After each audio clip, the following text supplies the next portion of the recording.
Hello, everyone, and welcome back to another episode of The Good Screen. This is episode 45. My name is Russell. My name is Lauren. And that was probably the smoothest intro I ever did. Probably. Yeah. Get ready for a long one today, guys. This is our first official biweekly. There we go. I already fucked it up. Just in case you aren't one of the 5 people on our Discord, because I didn't really put this out anywhere else. I guess I'll officially announce it now. We're switching to a biweekly podcast schedule, mostly because of Lauren's work schedule. We had a chance to technically do, like, last week we had 2 things to talk about as well. So, I liked that a lot. Yeah. There was stuff that I was, like, not talking about, because I was like, this is going to be hell to record if I keep going. Yeah. But was it the case for you too? No, because I didn't really have a lot to say last week. But this week's different. I have a lot to say this week. Yeah. This is the first week in Good Screen history where I'm going to talk more about my good screen than Russell is. Probably. Yeah, definitely. Unless I just, like, pull stuff out of my butt. Pull boop? Poop out your butt.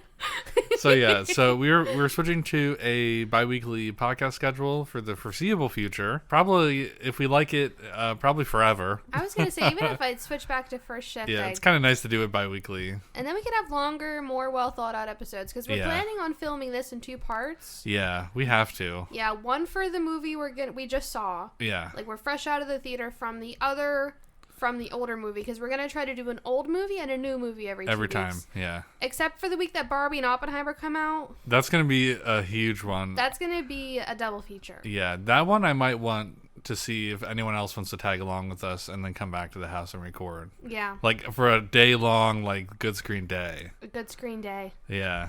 Yeah. That'll weirdly be right after our first year anniversary of the podcast, and I feel like that's a good season 2 opener. Aw, that'll be cute. Yeah. And if we get, I gotta plan that ahead of time. Will Party, I know you're listening. You are invited. You're invited to Oppenheimer and Barbie and podcast recording afterwards. Whenever we do that one. Oh my God, it's gonna be huge. 2 but weeks? 2 or 3 weeks from now, yeah. So. We're going to be doing this on today's itinerary, just to kind of lay things out. We're doing this all tonight and tomorrow night. But on today's podcast, you can expect to hear about games we've been playing, specifically games. We don't have TV shows today. The Nintendo Direct.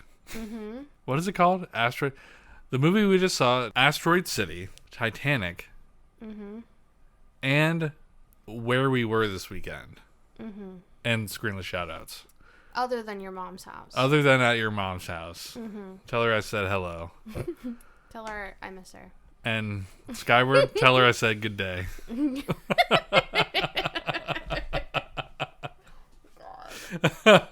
All right. Well. I love seeing the audio forms of our laughs, by the way. Yeah. Lauren's on the sticks today. I'm just watching the little box.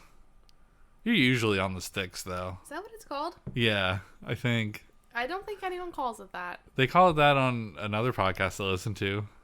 Which podcast? History is Dank. What's that about? It's a Strider from Chad and JT Going Deep. Yeah. He has a podcast all about history, and, like, he kind of puts a bro spin on it.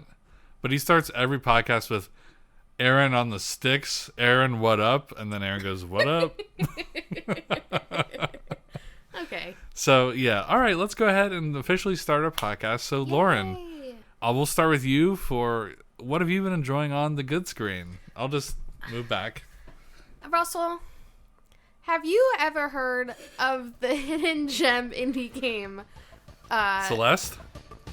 Final Fantasy VII.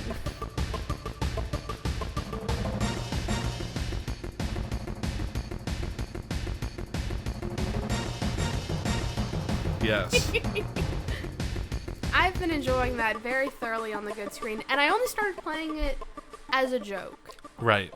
We talked about that last time. So at this point in the timeline of your awakening to Final Fantasy, yeah, at this point, you were at the point, and I'm pretty positive that this is where the first disc ends. You got out of Midgar and you're like exploring. Oh my god, it was so fucking cool. All right, go ahead. Go. Okay. Spit your facts.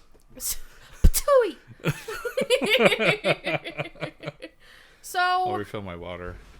I am about 11 hours into the game now. I am playing on the digital version on our PS5, so not quite true to the original form. Like, I didn't manually have to switch the discs. Right. But I'm probably definitely on the second disc now. I think so. I'm out of Midgar. Yeah. I'm in the world. I just got Yuffie. Okay. By chance, I found her because the guide said you have a 12.5% chance of finding her in the wooded areas, and so I found her like right away. Wow. But I don't have her in my party officially yet. But maybe I should move her over because I only just got her. Yeah. Who did you pick for your party when you moved out to the real world? Well, Cloud. Cloud, of course. Tifa and Barrett. Can you not choose Cloud, or do you have to choose Cloud? I think you have to choose Cloud. Okay, go on. I'm sorry. I really interrupted you. It's okay. So, I don't think I was very far in when I was talking about it last week. No, you played for like an hour. Yeah, but I am very indulged in the world right now. Invested. That's a better word. That's the word you're looking for. Yeah. So, my two favorite parts so far. The first one was the part where Cloud has to wear a dress. Yeah. When we were at the place we were at this weekend, which we'll talk about later, but I'll bring it up now, I found a booth that was a shop that sells their own like custom 3D printed figures. Right. And so they have an official series of like blind box figurines that you can get. That's like the polygonal. Yeah. Models. Yeah. I guess you would call them. Polygonal. It's called polygonal. Polygonal? I think that's the correct term. I'm choosing to not believe you. Polygonal. Polygonal, I think, sounds more high tech. Polygonal sounds like Artur. That sounds like you a polygamist. Yeah. Yeah. Yeah, I'm a polygamal. I'm a polygamal in bed. Don't let your mom hear that. So anyways. I'm really sharp and jagged. Ew. So anyways, I did some research and I found out that the like secret blind box figure is Cloud in the dress. But finding it was organically be very hard. Yeah. And I could buy it online, but it's kind of expensive on its own. But also, this shop had a bunch of models from the game. Yeah. That they had like custom 3D printed. It looks like they're painted and the eyes are like stickers put on there or something. It looks legit. It's a little bigger than the ones I have. Yeah, it's a lot bigger than the ones it's a lot bigger. Actually. Never mind, actually. Now that I'm looking at them. Yeah. It's so freaking cool. So, did you even mention that the part that's your favorite is the part where he cross-dresses, or did you just bring that up? I forget. Oh, yeah, I was talking about that. That's favorite part number 1. And favorite part number 2, which I wasn't expecting, was the part with the motorcycle. Yeah. When you're driving the motorcycle out of Midgar and it suddenly becomes like a racing beat-em-up battle sequence. That was so fucking cool. Yeah. I recorded the whole thing, so Russell, feel free to include snippets of it here. I'm going to put snippets of it into the editing because we're doing a little bit harder editing on YouTube, so yeah, this will be all footage of Lauren playing Final Fantasy VII. Yeah, just imagine me pogging so hard the whole time. Yeah, I was just sitting there. I was like, "Oh yeah, that's right." I because I know the parts, but I don't know when to expect them. So like, I was like, "Oh, she's at this part." Yeah. Yeah. So I recorded a lot of snippets and got a lot of funny little screenshots. Yep. And I also am tentatively planning on... Why is it suddenly verifying Microsoft Outlook? Please stop that. I'm tentatively planning on actually putting together a cosplay for Cloud. Miss Cloud. Okay. It'd be pretty simple. Yeah. And I think it'd be funny. All right, that sounds good. So you've played about 10 hours. You got through the first disc of the game. And now I'm out in the world. And you're like... I am following a guide also. Yeah. it's really helpful to have a guide for these games. I don't really care. You were looking for the Brady Games Players Guide at the con we were at. Yeah, at the con. The only one that I found was one that wasn't even for sale. Yeah. It was just the company that did like the casing and the grading. I fucking hate that shit. Yeah, I got a picture of it though. So just imagine if I was able to buy this, I would pry it open it up and I would use it. Wow. Because I asked him if it was for sale because I was just kind of curious on how much it would even be. It's a fucking guidebook. Right. Like, how much does that even worth? Yeah, keep going, Lauren. I'm going to look that up. Okay. And so I did look up online. I can buy it, like, a used version of it for, like, $20 off Mercari if I want to. So I might do that. But I also found a guide online that I like. That's not spoilery. It just kind of gives you prompts on where to go and hints on what to do. And I'm seeing $20 to $30 on eBay. For a graded one? No, for like a one that you can read. Oh yeah, just a regular one. Yeah. Like, I'm just curious to how much a graded one even be cost. And so I went up at the booth. I went up to the guy and I was like, "Is this for sale?" And he was like, "No, it's not. Unfortunately, we just have the stuff on display because we're the company that like grades them." And I was like, "You tell him, isn't this kind of stupid?" No, I didn't say that, but I did tell him like, "Oh, well, I was asking because I've been trying to find this guidebook while I've been here and I can't find it anywhere." Yeah. And in full honesty, if it was for sale, I would buy it and open it and use it. And he laughed at that. Really? Yeah, and he was like, Asshole. "Well, I saw." He was like, "Well, I saw a few booths over." Like he like pointed that way. Like he kind of misguided you. He wanted to get you out of the booth. I guess so. But he was like, "Did you check those ones over there? Because like probably the one where we checked that had the big stack of guidebooks. We couldn't find it fucking anywhere. Couldn't find it. Nope. Even when we went to our local game store, we couldn't find it. Yeah. I can't think of anywhere else that would have it. Do you think the library has it? No. Wouldn't that be funny? Absolutely not. No. They have manga. I don't think they have. I don't think they have a video game guidebook from a game from '97. They have One Piece. Yeah, but like One Piece is still relevant. GameFAQs exists. All right, whatever. You know, the first time I ever went to the library was to not specifically, but the first time I went to the library because we only had dial-up. You know what? I don't even think we had dial-up internet. Mm-hmm. We went to the library and I got to go on a computer. Oh. And the first thing I did was go on Club Penguin.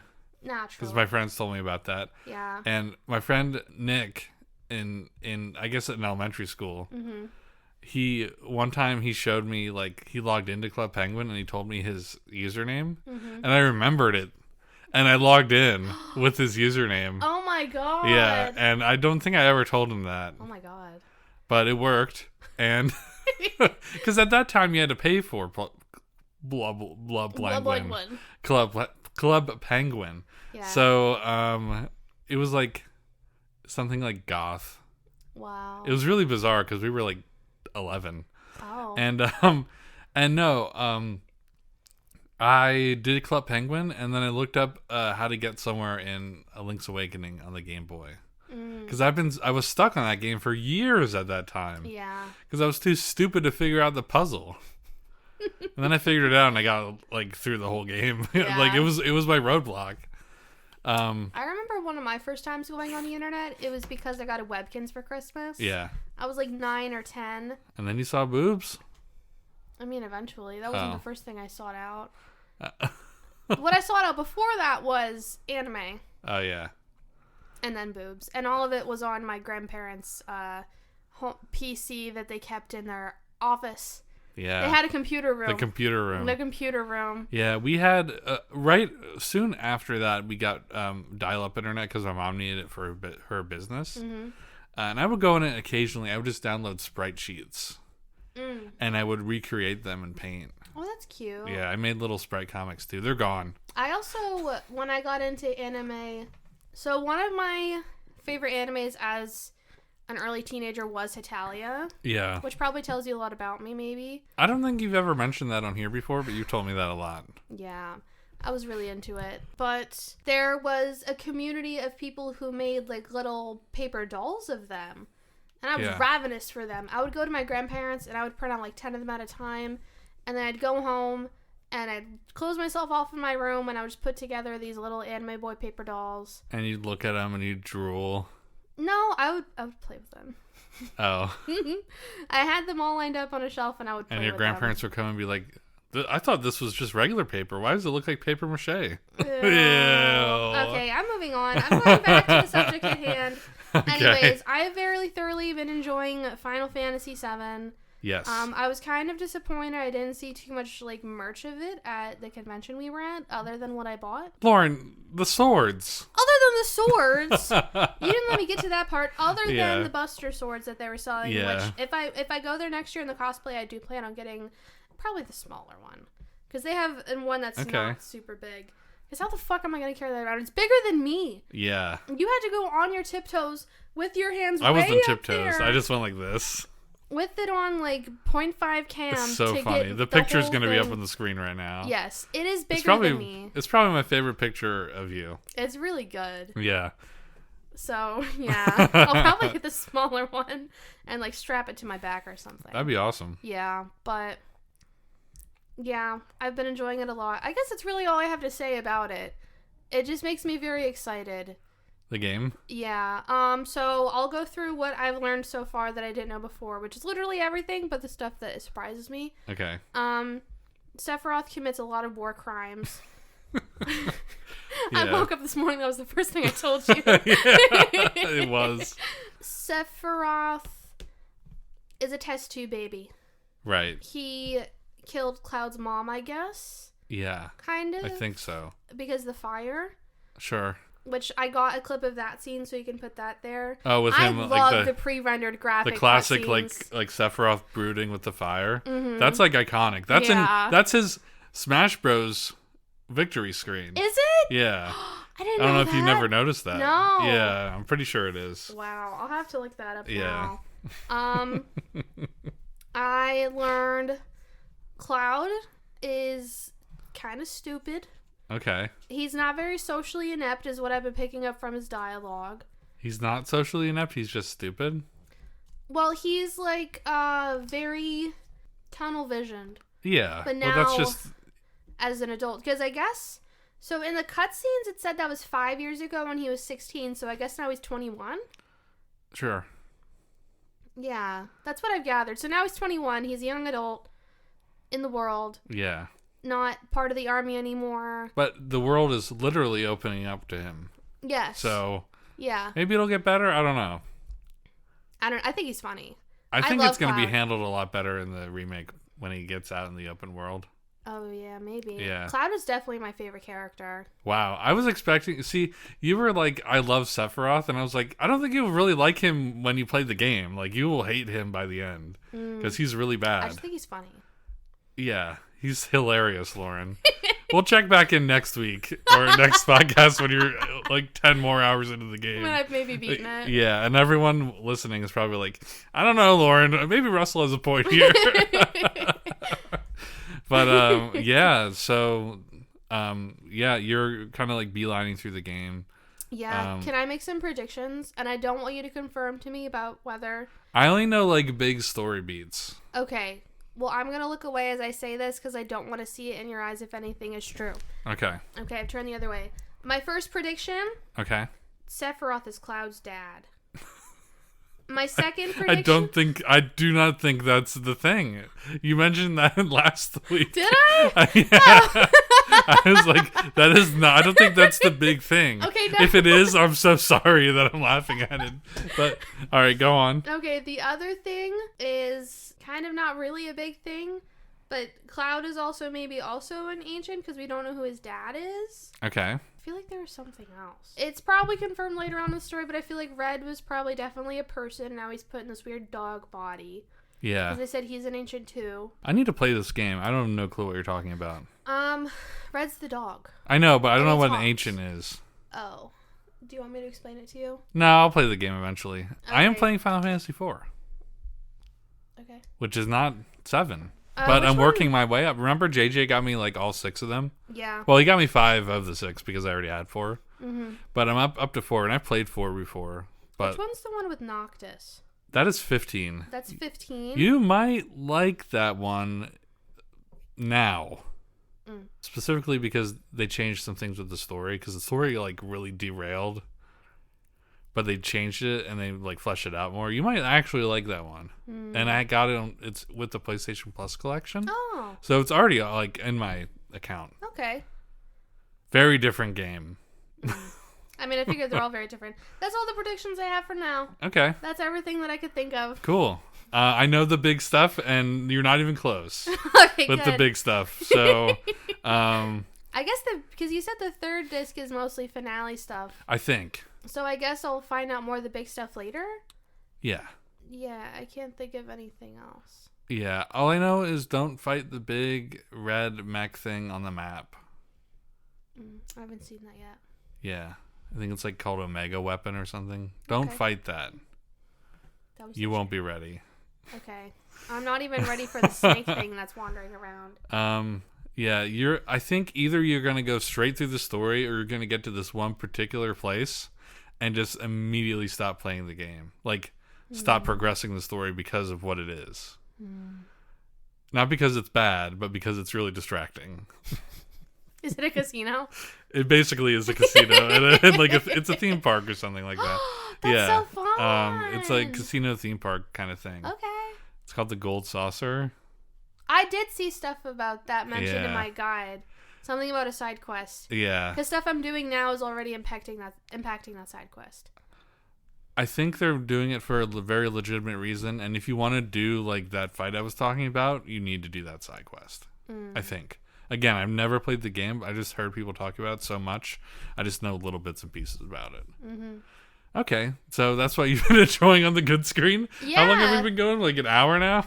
23 minutes. Oh, wow. So if you have any questions for me about my experience with Final Fantasy VII, feel free to send them in. Russell will be screening them so that I don't get any spoilers. Yes. Laura doesn't look at any of the comments, so you can say funny things. Yeah. All right, cool. And Russell also told me that he's going to have a gift for me when I beat the game. Yes, because I'm so happy that you're playing it. Okay. What have you been enjoying on the good screen? I'm still playing Zelda.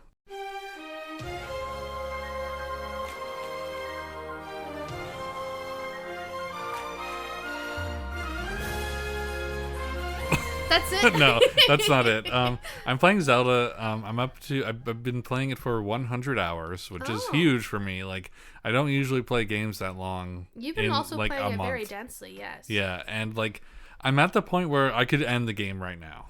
I could just go to the end. Yeah, you told me you got the quest for beating Ganondorf. I got a quest that says destroy Ganondorf, and I think I mentioned that last week too, or last podcast. I gotta stop saying last week.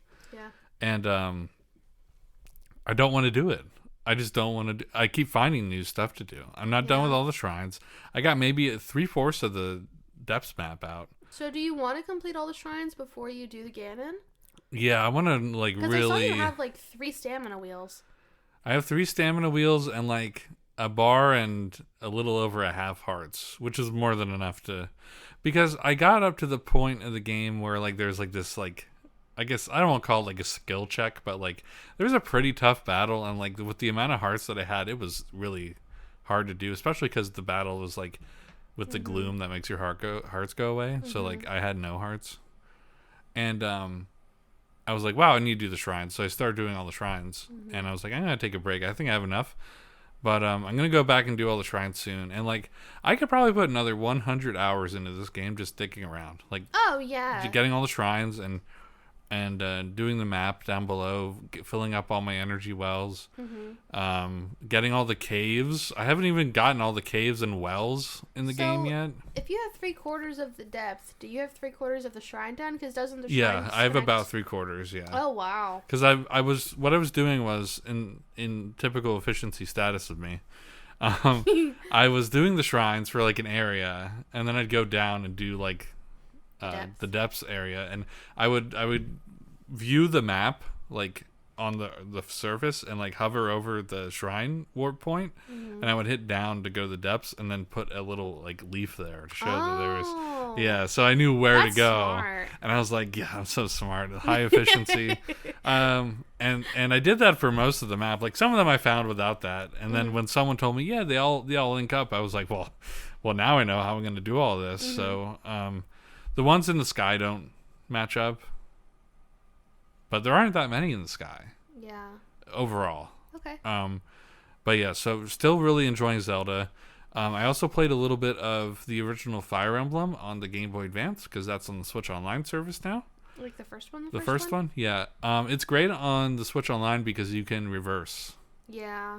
Yeah. Oh, something about the version of Final Fantasy that I'm playing is you can speed things up. Yeah. And do stuff like that, which I have only utilized a little bit, and mostly when I've had to redo boss battles, which has only been once so far. That's pretty good. Yeah, because I didn't equip the recover materia to Cloud when I was fighting what? Rufus. Rufus? I think his name was Rufus. Mm-hmm. The guy in the white suit with like red hair. Blonde hair. Blonde hair. Yeah, I think. I don't think it was him. Oh, the guy with red hair? That was Reno. Yes. That was before that though. No, that was the same time. Because it was like at the same time, there was the one where it was like Tifa, Eris, and Barrett going down the elevator. No, that was Rufus then.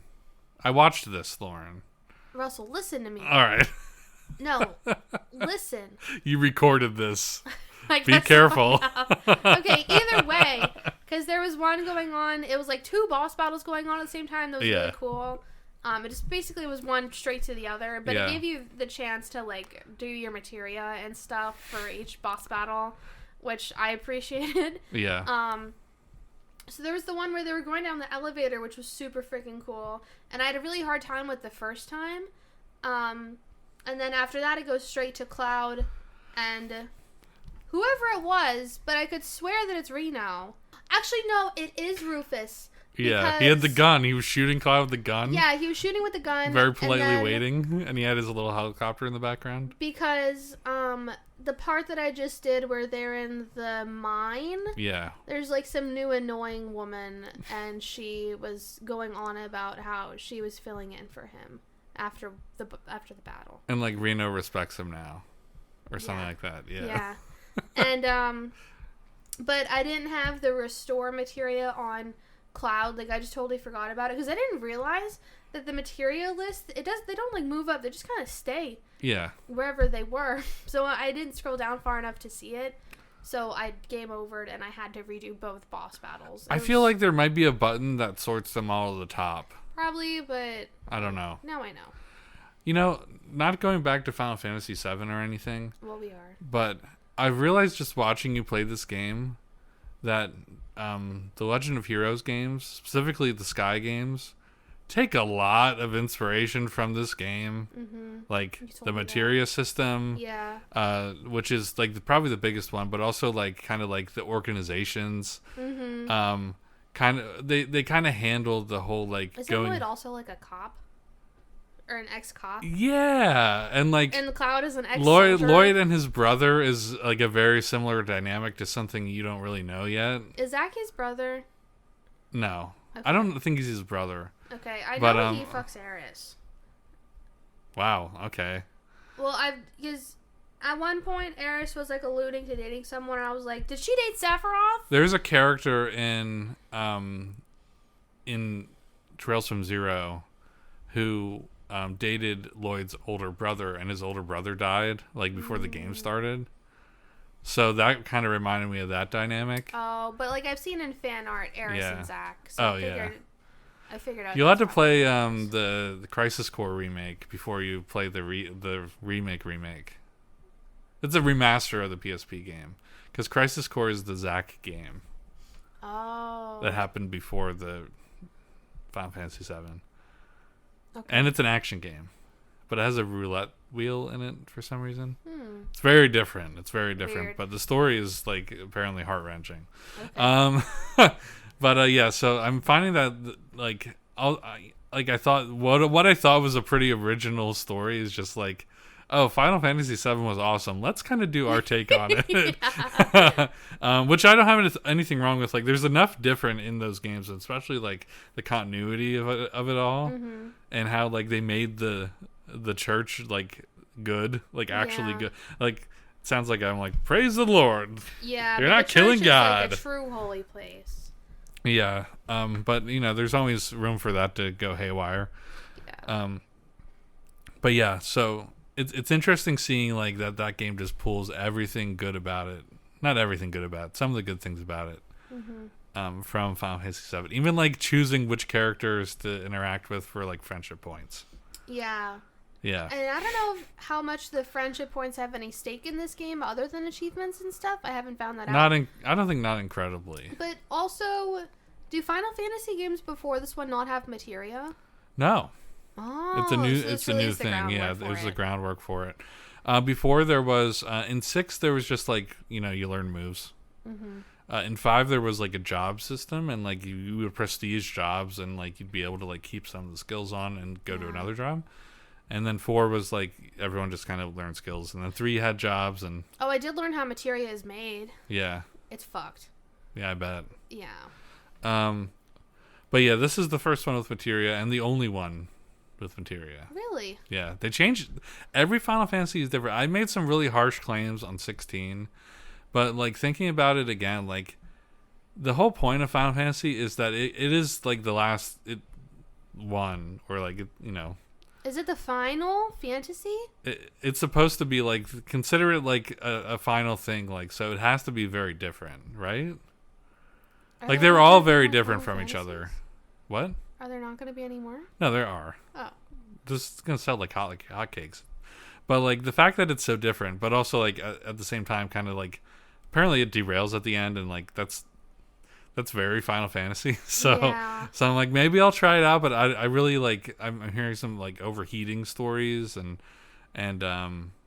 like poorly optimized like sort of stuff from like but like also some people don't clean their PS5s out and live in like really like dusty pet hair ridden apartments and stuff, so like maybe just check your like run a little fan through it, or maybe a little don't sit duster. so close to your TV that you see each and every pixel.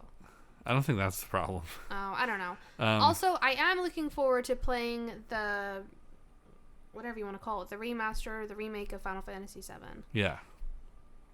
Yeah, because they're kind of doing the 3-disc thing again, but fleshing I it think out it's just going to be lot. 2 discs. I can't imagine them doing a third like remake game, because it's just going to be like 10 years of like the same story. Okay. Well, maybe that's a good thing for, I don't know. I'm not a fan of it, so yeah. All right, cool. Anyways, are you ready to start talking about the movie we saw today? No, because we had to talk about the Nintendo Direct. Oh.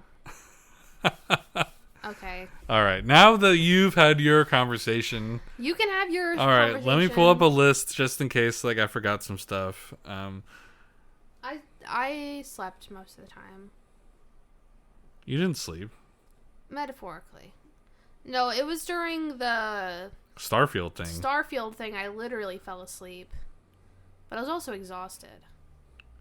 Okay, I'm pulling up a list of announced games. Okay. Everything that got announced. Okay, here we go. So it started out like kind of like Snore. And then there was a Detective Pikachu game. Snore. Yeah, I'd never played the first one, and I like. The movie was so good. The movie was good. I liked the movie. Might have to revisit it someday. I think we said it's a possibility, but yeah.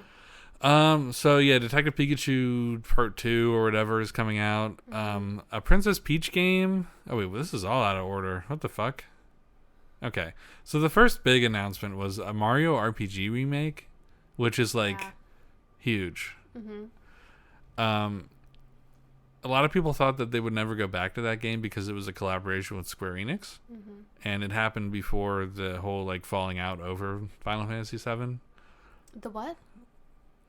Final Fantasy VII was going to be on Nintendo 64, and then they switched to PlayStation after the PlayStation came out, because the PlayStation, Nintendo did Sony dirty with the PlayStation, because the PlayStation was originally an add-on for the Super Nintendo that ran discs. Really?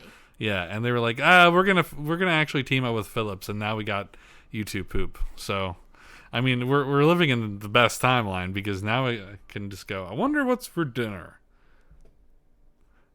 But like in another... Am I having a stroke? What the fuck are you talking All right, about? so...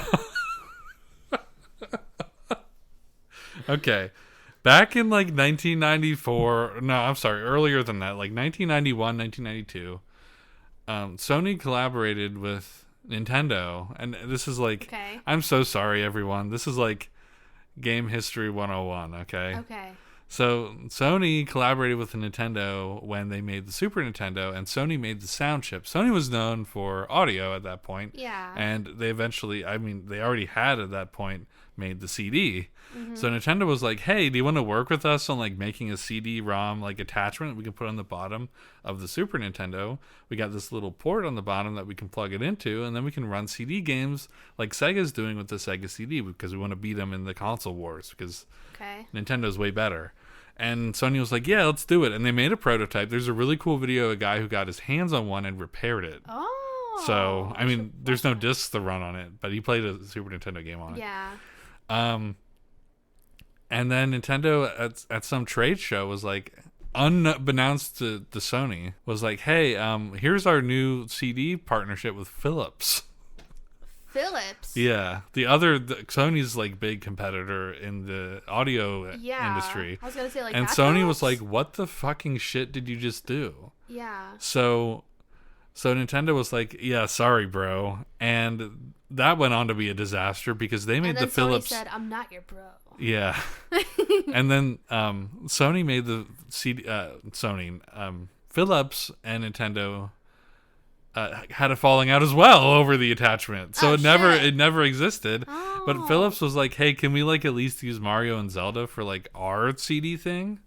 And they're like, sure, we don't really care about these like precious IPs yet. They've only been around for like 5 years. And then they made the Philips CDI, which is where that's what I was talking about. Okay. Where like the Zelda, like I wonder what's for dinner, and I'm so hungry I could eat, like Mario and Luigi walking towards Mushroom Kingdom. Yeah. All that came from that falling out of like double falling out of that partnership. Okay, and then Sony took that technology and made the PlayStation. Yes, it was even called the Nintendo PlayStation. Really? Yeah, and like on the like this is like a bad breakup. Yeah, it's like a bad breakup. So and you need the kid after the eggs. Yeah.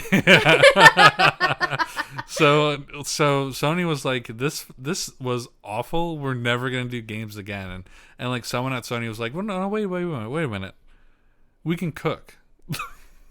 This is our kitchen. Let's start cooking. So they started, I guess, like echoing what's happening right now with like all the exclusive deals that they do. They just started like ripping shit from Nintendo and being like, hey, do you want to make something on our CD system? You can put more data on it. And that's how Final Fantasy moved from, there's even like a prototype of, it looks like Final Fantasy VI, but it's on Nintendo 64. But they, I guess, approached Square and they were like, hey, you can make Cloud ride on that motorcycle down the steps and only fill up a little, probably half, honestly, of the first disc of the game. You can put this game on as many discs as you want. Yeah. And people will love it. And it probably helped with like the graphics revolution too. Do you think? The Nintendo 64 is technically more powerful than the first PlayStation? Than the first PlayStation, but the PlayStation had more storage. You know what? Now that I think about it, the first PlayStation looks a lot like an N64. If I'm remembering my console. It's gray. Correctly. Hold on, let me look it up. I mean, I have them both in a box over there. They look pretty different. Let me cook. She's cooking. Lauren is just learning everything she needs to know about every game. I'm going to refill my water. Okay.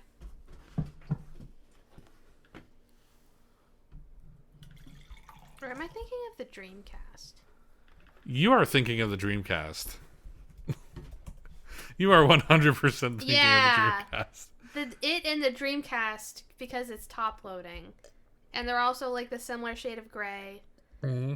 But the PlayStation, they really like Einsteined it out that first go with the controller. They were like, let's just put some handles on a Super Nintendo controller and add 2 more buttons in the back. Literally. Like the original controller. That's the standard. Yeah, that's the standard. And excuse me. It doesn't have fingers. So anyway, Super Mario RPG Okay. was a game that Nintendo. Really Yeah. severely Wow. wrong. I'm So sorry about that. Super Mario RPG was a game that Nintendo and Square developed together. Okay. And I don't know if the Gooch was Hironobu Sakaguchi. He was the director of all the Final Fantasies up until 10. Oh. Some people consider that to be the end of the series when he Really? left, because he had that much of an imprint on it. Kind of like I how think the I might be writer one of for those the people. Like the writer for the first 5 Pokemon games. Yeah, it has the same feeling. Like after the original like vision ended, it got weird. Although I will say 12 was okay because that was set in the Evilise world, or Ivalice, or whatever you want to call it, and that's okay. And 11, I think he had a hand in too. Okay. But that was an online game. Anyway, so it was a collaboration with Nintendo and Square. So there's a lot of like the original characters like Mallow and Geno, everyone's favorite Smash guy. They wanted him to be in Smash since like Brawl. Who? Geno, the little like marionette guy From Mario RPG. Here, I'll show you. The guy to the right. Yeah, to the right of Mario. Oh. Yeah. Okay. Everyone was like, well, Square Enix might own the rights to those characters, but I guess they don't. Or they made an agreement. They didn't mention Square at all when they like announced the remake for it. Yeah. But anyway, this remake's a huge deal. I think I'm obviously gonna play it, but I think you're gonna be borrowing it. We'll see. It was the first time you could like play as Peach in any game, and she's a party member. Even before Super Peach? Way before, yeah. This was like I want them to remake 94. that. I want them to just make a whole Peach. But they're making a new Peach game as well. They also showed that off of the Nintendo Yeah. Direct. Moving on. Detective Pikachu, an untitled Princess Peach game, which looked different. I saw someone making a take because she's not wearing her crown. That the whole plot of the game is probably just going to be getting her crown back. Yeah. Yeah, because some people are like, well, maybe it's when she became the princess, but a lot of the lore dictates that she's been princess since she was a baby. Right. Right. Like even in the fucking movie. So Yeah. like. Well, the movie. I don't think that I know, but I don't think that's gonna be. I think this is just gonna be her getting her crown back. Okay. Or something like that, or maybe she goes and saves Mario. That'd be Which nice. isn't that without her what emotions? Super Princess Peach is about? People didn't like Super Princess Peach because it was basically like Princess Peach lost control of her emotions, and they thought it was like degrading that they made the game with a woman protagonist be about like having mood swings. That's valid. That is kind of weird. But I loved that game. I thought it was really fun. You also like to joke about degrading women. No, I don't. I respect women so much. Okay. Sure. But Every time a car cuts no. you off, you say, I bet that was a woman. Well, I mean, like, but when we pass them, Stop. is it ever? Anyway, I'm sorry. So a new game featuring Peach, Luigi's Mansion 2 is coming to the Switch. Pikmin 1 and 2 are out now digitally. Yeah. And they're going to come out physically in September. But like, and I'll probably get to it when we talk about too many games at the end of the second recording that we're going to be doing. But I might just get them digitally. Pikmin 4 is getting a demo. New WarioWare, kind of like a real WarioWare game. It reminds me of Shake It for the. Is it called Shake It on the Wii? I don't know. I didn't have it. But yeah, you mentioned that. Yeah. That you thought it was a remake of that. I thought it was but a it's like remake whole of that new at thing. first. It's a new thing. Metal Gear Solid Collection's coming out on the Switch. The Star Ocean Second Story is getting a remake. What is that? The one? The one with like the HD 2D graphics that looked really the really good character art. I thought they were just gonna port the PSP version like they did for the first one, but it looks like it's a full out remake, which looks amazing. I'm getting ads for Temu now, even though I didn't go to Temu. The fuck is going on there? What is? Let me see that. I don't even know what that is. What is that? Oh, it just changed. Where'd it go? What the hell is viral kindness? What the fuck is going on? A bunch of Batman games were announced. Vampire Survivors is coming out on the Switch, which makes sense. I didn't see a clip of that in the thing though, but I did see something about that on Twitter. It was there. Did I blink and miss? You might have blinked and missed. There's a new. All right, this is one that we're probably both excited for. The new Dragon Quest Monsters game. Yeah. I explained to you what that was. I said it's basically Pokemon. Yeah. Yeah. So I think that's coming out on December 1st. So they're continuing their trend of releasing a game at the end of the year when everyone's super busy and then we forget about it, like with Dragon Quest Treasures. Yeah, I did totally forget about that still, which I want to play it. Yeah, I want to play it too. Well, maybe we'll get it when we're on vacation. I'll revisit it someday. I don't know, our vacation's going to be pretty packed. Yeah, you can go to the bathroom in Mario Kart 8 Deluxe as the new track is a bathroom. Oh, yeah. And they put PD Piranha. I hope you go down the toilet. Yeah. Me too. I hope it has you, like, jumping into the toilet bowl and you, like, whirlpool down the pipe. Yeah. That would be so funny. They're adding PD Piranha, Wiggler, and Kamek to I'm the roster. going to be Wiggler on the Wiggler bike. That's awesome. Yeah. And then they announced a new Mario game. Like a regular Mario game. Yeah. Mario Bros. Wonder. The trailer was amazing. You can be elephant. I cannot get over the fucking elephant. So yeah, I love it. I'm getting that day one. It's going to be amazing. But I'm curious because we talked about, is everyone else going to also become an elephant? That's the big thing. Are they going to be different animals? Also, this is the first game with Daisy, like, in it. Yeah. So that'll be fun. Also, like, they take their hats off to, like, glide, and everyone's wondering if Toad does. I feel like Toad will pull out a little umbrella.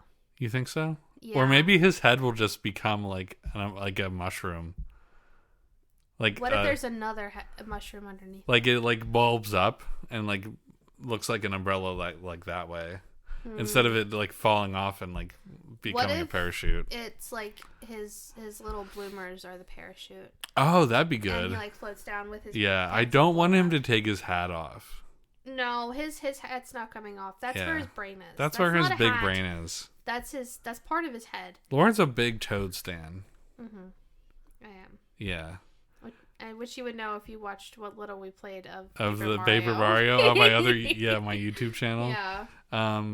Yeah. So that was a really big announcement for me. I really liked it.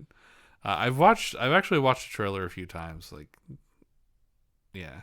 I haven't seen content of it, but I've seen posts alluding to content about the Elephant Mario.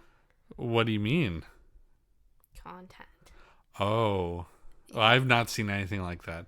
I've started following like a Pikmin Stan account, so I'm seeing a lot of Pikmin content, but nothing like overtly, nothing sexual at all. It's really wholesome, actually. Like a lot of people just freaking out over like being able to play the first two Pikmin games. I don't want to see it. I don't want to see it, Lauren. Oh no. I'm sorry. Now I'm looking at it. So I'm seeing like a lot of posts on Twitter. Oh, okay. I'm seeing a lot of posts on Twitter of like people realizing that red Pikmin can't go in water. Yeah, well, it's because some people are like playing it. Yeah, now. They're playing it for the first time. I saw a thread. It was like, "Don't make fun of these people. They're just playing the game for the first time." It's a tough. They're tough games. Like it looks cute and all, but like they're real time strategy games. Yeah, I could never. I don't plan on it ever. And you have limited days in the first game to beat it. Isn't it 30? Yeah, it's like 30 days. Yeah, because I was seeing like a meme or something where it says at the top like day 30. It's like, I have bad news, guys. I have bad news, guys. And it's like Olimar like addressing all the Pikmin. Yeah. But you can get like more than one part in one day if you're really good. But yeah. But yeah, so it was pretty good. Pretty good Nintendo Direct. Lots of games to play for everybody. Exciting times. God is dead. God is dead. But compared to everything else, like the Summer Games Fest, and Lauren's still looking at fan art. I'm gonna stop now. Yeah, compared to like the Summer Games Fest and everything, like the Nintendo Direct was just like, all right, now these are the games I'm probably gonna actually buy. You just turned in a bunch of stuff at a local game store. Yeah. And they asked you, like, are you going to go ahead and get stuff? And you were like, no, I'm going to wait to see what Nintendo has to offer. And then, like, 2 days later, they're like, hey, we have a Nintendo Direct coming out. Yeah, so I'm going to have to go back there. I might go get that stuff. I might be digitalizing. But we'll get at that later. Yeah. All right, so let's go ahead and start talking about what everyone came here to talk about. Everyone came here to talk about it. To hear. Yeah, to hear. Because they clicked on the thumbnail and they were like, "Oh, that probably looks like a good movie." So Okay. so let's go ahead and talk about Asteroid City, Astro World. Astro Boy. That was the chair. That was the chair. Okay. Asteroid City. Asteroid City.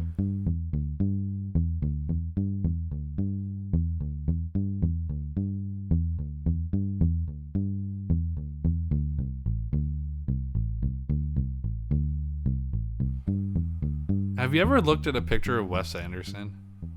Actually, no. He looks exactly like I wanted him to. He just looks like a nice little man. He looks like the What Does the Fox Say guy. All right. I was expecting like hipster, like his hipster dude, like thick frame glasses and like short gray hair and like a suit.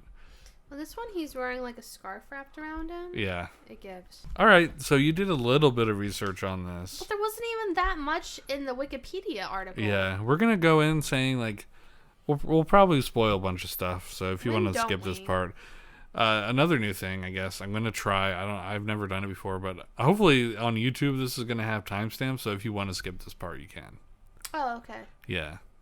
If you don't want spoilers of Asteroid, keep wanting to say Astro City. That's Asteroid. Asteroid City. Mm-hmm. But it's a new Wes Anderson movie. Mm-hmm. Have you ever watched any of his movies? I've seen Fantastic Mr. Fox. Yeah. Hold on, let me look at his lineup. I've seen Fantastic Mr. Fox. Mm-hmm. I've not seen Moonrise Kingdom. Yeah, I haven't seen any of his movies. I guess the only one I've actually seen is Fantastic Mr. Fox, but I know enough about the other ones to know. Yeah. He's been making movies since '96.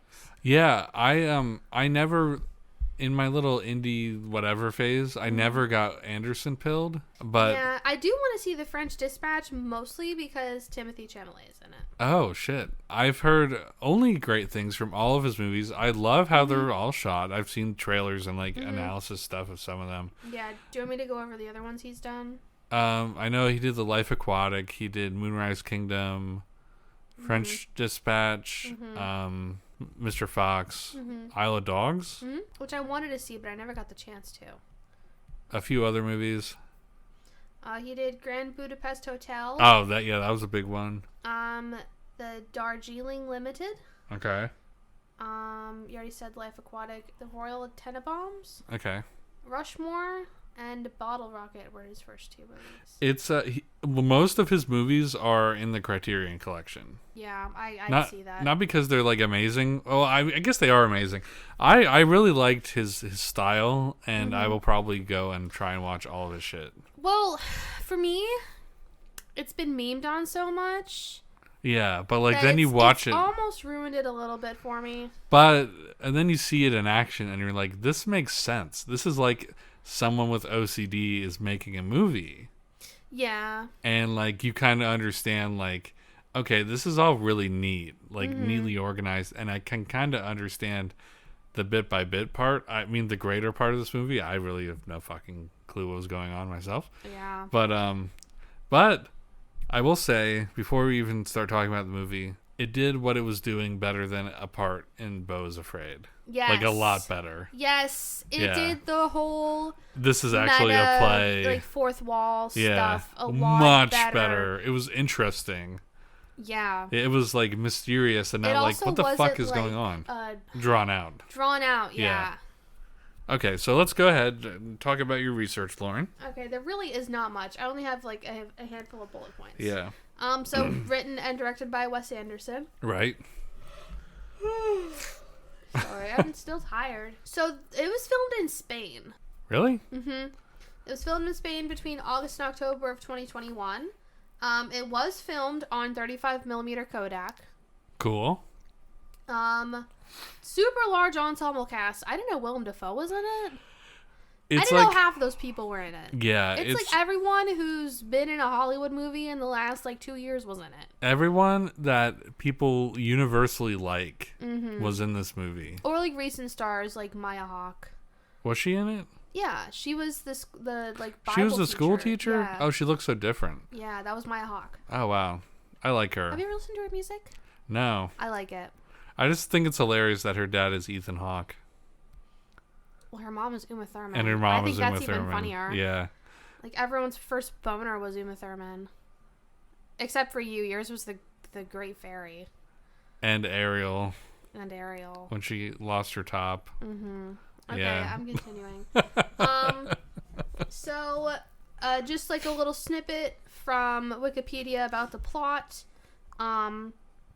Its metatextual plot simultaneously depicts the events of a junior stargazer convention in a retrofuturistic 1955, staged as a play, and then the creation of that play. I think with like that sentence in mind, it makes the movie make more sense for me. Yeah. The budget was only $25 million. I like how you said only $25 million. Well, compared to the other stuff we talked about, it's like $300 million. It's like $3 billion. Yeah, and then and a blood offering of 6 sheep. Yeah. And then Rotten Tomatoes had a snippet that said, Asteroid City is unlikely to win Wes Anderson many new converts, but those who respond to his signature style will find this a return to his immaculately arranged form. I'm a new follower. Are you now? I love it. I've only seen like one of his other movies, which I haven't also seen in so long that we could almost do an episode about it again. Fantastic Mr. Fox. Yeah, because I saw it when I was like 13 or 14. What year did that movie come out? I have 2009, so I would have been like 10. I have a lot of friends who like his movies, like Josh S.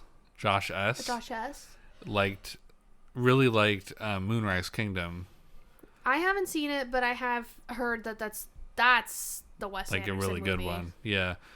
And I always heard Life Aquatic was really good. I just want to watch all of them now. I just want to go through the list. Are you being Wes Anderson pilled? I told you I'm being Wes Anderson. Well, I didn't say I was being Wes Anderson pilled yet. But like I want to kind of see where I told you. No, I didn't actually say it yet. I told you. Wait, no, I didn't say it. I told you in my head. Sorry, I forgot to Sorry, use your the mind for a schizophrenia is second. coming soon, guys. But yeah, I'm really interested in seeing his other movies now because I thought like some of this movie was very confusing to me, but also if all of his movies are a little confusing, that means that they're good to watch again, which is very rare. Yeah. For people to want to watch movies twice. And I know Moonrise Kingdom was a movie that everyone that I know who liked it watched it more than once. Yeah. Or would watch it with people specifically, be like, hey, you should check this movie out. It's really awesome. And then they'd go watch it for like the 4th time and then show somebody else the movie. That sentence, though, that Wikipedia had in there really does it made it make more sense for me. Okay. Because it's so, now we're going to get into the spoilers part, I guess. Yeah. So it starts off with kind of like the play part. Yeah. And then it goes into the events, and then it keeps skipping back and forth between the play, the writing of the play, which is also fused in with the play, and then going back to it, which it's visually separated by if it's in black and white or not. Yeah. Which I thought was an interesting touch, because it makes the colored parts even more bright. And the black and white parts are in 4:3. Yeah, I noticed that the aspect ratio is different. Yeah. And yeah, also I saw somewhere that Michael Cera was also supposed to be in there somewhere, but ended up not being in there. So I wondered who he was going to play. But it didn't say. Man. He was approached about the project, but it never said anything about why he didn't join. I hope he's in the next Maybe one. it's because he was in Barbie. Might have been a Barbie. Yeah. Yeah. He chose Barbie over art film. Wow. Understandable. Yeah. Well, he might have been. I don't know. He's probably in one of his other movies, right? He usually has like a short list of people. Like Bill Murray was in a few of his movies. I feel like Tom Hanks was in one of his movies before. I think Timothy Chalamet's been in 2 of them. Yeah. Oh, what was? There's another movie. Oh wait, I'm thinking of totally something else. Never mind. I was thinking of the name Augie, and I was trying to remember where else I've heard Augie from, and it's from a book that I had to read for college. So never mind. Michael Cera. Why are you looking at Michael Cera? Oh, hold on. Wes Anderson is already working on his next film. Oh, cool. Further details remain unknown. However, Michael Cera is rumored to star alongside Jeff Goldblum and Benicio del Toro. Oh my God. Oh, I cannot wait for this movie. That'll be all right. Anyway, going back to the yeah. movie that we watched. So yeah, it's a play that's cut into parts of like them, like either working on the writing process or like in between the showings or something of the play. And you can interpret it as like its own thing and kind of like ignore that part and kind of get still like a funny, like goofy little story. Yeah. But I think it was done really well, and it had some like themes and close to the end, like you kind of like get a little bit of it and you're like, oh, this is what it's about. But at the same time, I really liked the alien story. That it's an alien movie. So it's secretly an alien movie. Yeah, it's secretly an alien movie. The alien was so funny. Yeah, so if you look at it as just like the play or the story of the movie, it's just a bunch of people who like a family that gets stranded in like this remote town, and then all this other stuff is going on with like a junior science fair. Yeah, so they went to that town for the science fair, they went but the to car broke down when they got there. Yeah, and they were stuck there. So the guy's like, I had to call, I guess my father-in-law to get him to pick up the kids because he wants to abandon the kids because his wife just died and he just told him about it, and he's like, maybe I'll just like let him feels awkward. Live with grandpa for a little bit.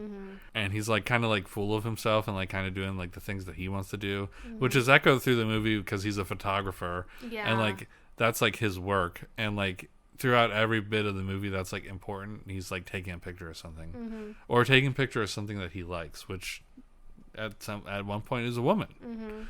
So, Miss Scarlet. Newsflash for anyone who wants to watch this movie and has any sort of like, it's blurry. It's there. It's blurred out, but there are boobs there. Her boobs are there. If anyone still gets excited about seeing boobies in the theater, her boobies and her little bit of bush is there. Just a clipping of bush. Really quick, man, Wes Anderson got to see that without the blur on it. Yup, sure did. Lucky guy. Wow. Anyways. So if that's enticing to anybody. Well, they also did make a joke about stunt doubles, so what if that was a stunt double? Oh, they did? Oh, man. There was another movie where she was like naked. Should we compare? It looked similar. Trust me, I've seen it. Okay. I also saw the leaks a long time ago. The crazy leaks. Whoa. Oof. Yeah, that's not cool though. But they were out there. Anyway, so the like he's kind of like the main character, I would say, like the dad. Yeah. Augie or whatever his name is. Augie. I liked him. I liked that he was a photographer and he took a picture, and the alien comes down when they're doing like the ceremony, and he just takes a meteorite and leaves. Like there's no like altercation. He looks really awkward. They actually like talk about that. Like he looked a little scared. Like he looked nervous. And he said he looked nervous. Yeah, he like comes down from his UFO and he leaves. And then he just like kind of really awkwardly grabs this little tiny rock of an asteroid. Yeah. That's like the whole pull for this town, and then immediately dips. And then the United States military gets involved. Well, and the alien even posed for the picture. Did you saw him holding up the camera and he like held up the rock a little better? It was really funny. Also, one parallel that I saw, so when the alien was coming down, the part, like the thing he was standing on, looked like the part of the car that he was screwing on. Oh, yeah. Yeah. I don't know if that has any actual meaning, but just the visual it's weird. Thing was the same. Yeah. So I liked that part of the movie. I liked how like the story itself is actually pretty quick. Like the in-between parts make it like a little more fleshed out. Yeah, the actual story is basically they get stuck in this town. They're waiting for Granddad to come. He arrives eventually. He tells his kids that their mom died 3 weeks ago. Yeah. And that he brought her ashes in a Tupperware. The three little girls were like my favorite characters. Oh yeah, they tried to bury. They were so funny. They wanted witches, to like ritualistically bury her. Yeah. In the Tupperware. Meanwhile, the son, I forget his name, was making friends with the other nerdy science kids that are there for this like convention. Yeah, and they're all equally like losers. Yes, they're all equally super losers. And so he has a crush on the daughter of Scarlett Johansson's character. Yeah. Meanwhile, his dad is fucking Scarlett Johansson's character. Because they were like started off by talking like because they're like little bungalows that they're staying in. They talk through the windows. Yeah, are like facing each other, so they're talking through their windows, and then they end up like having sex. And everyone sees it. Pretty much everyone sees it or hears about it. Because all the houses are like lined up. Yeah. Yeah. And so like they're all processing that. And then so they go into quarantine after the alien thing happens. And then everyone gets stuck in the town. Everyone gets stuck in the town and goes a little crazy. A little stir crazy. Yeah. And then the kids are like, well, we're going to broadcast this out. Yeah, they figure out a way to broadcast it out. They find a and loophole. Leak it. Yeah. And then they're like, okay, well, we have to let everyone go now. Bye. And then the lead scientist behind all of like the space stuff that they're there for, she was like, why didn't you guys involve me with this stuff? Yeah. Rude. And then we find out that the son won the scholarship thing that they were doing. It was like $5 million. It was $5,000. It was $5,000? Oh.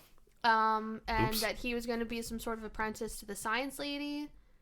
Yeah. And then they drive off, and that's basically the story. That alone, I would have been okay with. Yeah, like a fun kind of coming of age it was story. like kind of like a feel good movie. Processing grief. But there was a deeper tone in it because of all the outside stuff that was going on.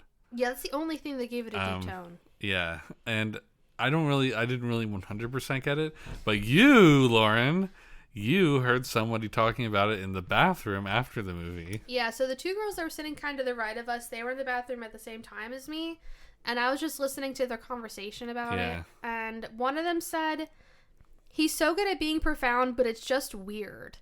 And the other one said, there's nothing going on at all. Oh. Like, there was nothing, like, stuff was going on, but also nothing was going on at the same time. It was like Seinfeld. Yeah. I'm going to add, like, some fart sound effects to make it sound like what you heard in the bathroom. Oh, God. A pissing sound? No, just like little farts. Yeah. No, I'm not going to do that. That'd be echo. awful. Like it's in the bathroom. Oh, that'd be good. That'd be good. Yeah. I'll do that. I'll cut this part out then. I really won't. And like a tube at the end. Yeah, a little fart at the end. An yeah. echoing fart. Okay, so that's there was like a part at the end, the part at the very end where he was talking on the balcony to another woman. Mm-hmm. I didn't really understand what was going on there myself, but I did see on a news placard it said the death of a narcissist. Mm-hmm. So maybe he was like getting over being like a narcissist. Yeah. I don't think it was that deep. I don't know. But yeah. But I would say it's good for repeat viewing, which is not common for movies that we watch. Well, if anything, there's similar story threads. So, like, the director of the play, he's divorcing his wife, and they have a son. And meanwhile, it seems like he had some sort of relationship with the woman on the balcony. Yeah. Because the picture that was used in the play was her, like the story, which was supposed to be of the mom, was that actress on the other balcony, and she was supposed to be in the movie, and she was supposed to be in the story, but her scenes all got cut, and she was supposed to play the dead wife. Okay, so maybe that's some sort of like parallel there, I guess. I don't know, but again, I'm happy. Like, I'd be happy to watch this movie again. I'd be happy to pay money to see this movie again. I'd be happy just to see the alien again. Yeah, me too. That was pretty good. But yeah, I thought it was really good. It definitely, like, I see the hype for Wes Anderson movies now. Yeah. Even though people, apparently, one person on the internet said that this isn't really a good jumping on point. Or it wouldn't convert people. It converted me. I really liked it. I loved how, like, his thing is, like, centering. Yeah. Like, and like the three, like, the rule of thirds. Rule of thirds, and, like, a lot of, like, front and center, like, stuff. So like I just thought that was really cool. There's no pictures of the alien anywhere online. Well, good.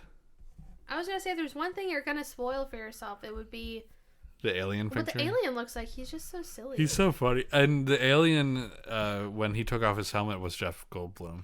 Yeah, it's Jeff Goldblum. Yeah. who was playing him in the play. So yeah, I thought it was a really good movie. Mm-hmm. Do you have anything else to say about it that's productive to our podcast? Remember, it was a good screen. It was a good screen. I would say it was a good screen too. Mm-hmm. Thank you, Lauren, for paying for this one. You're welcome.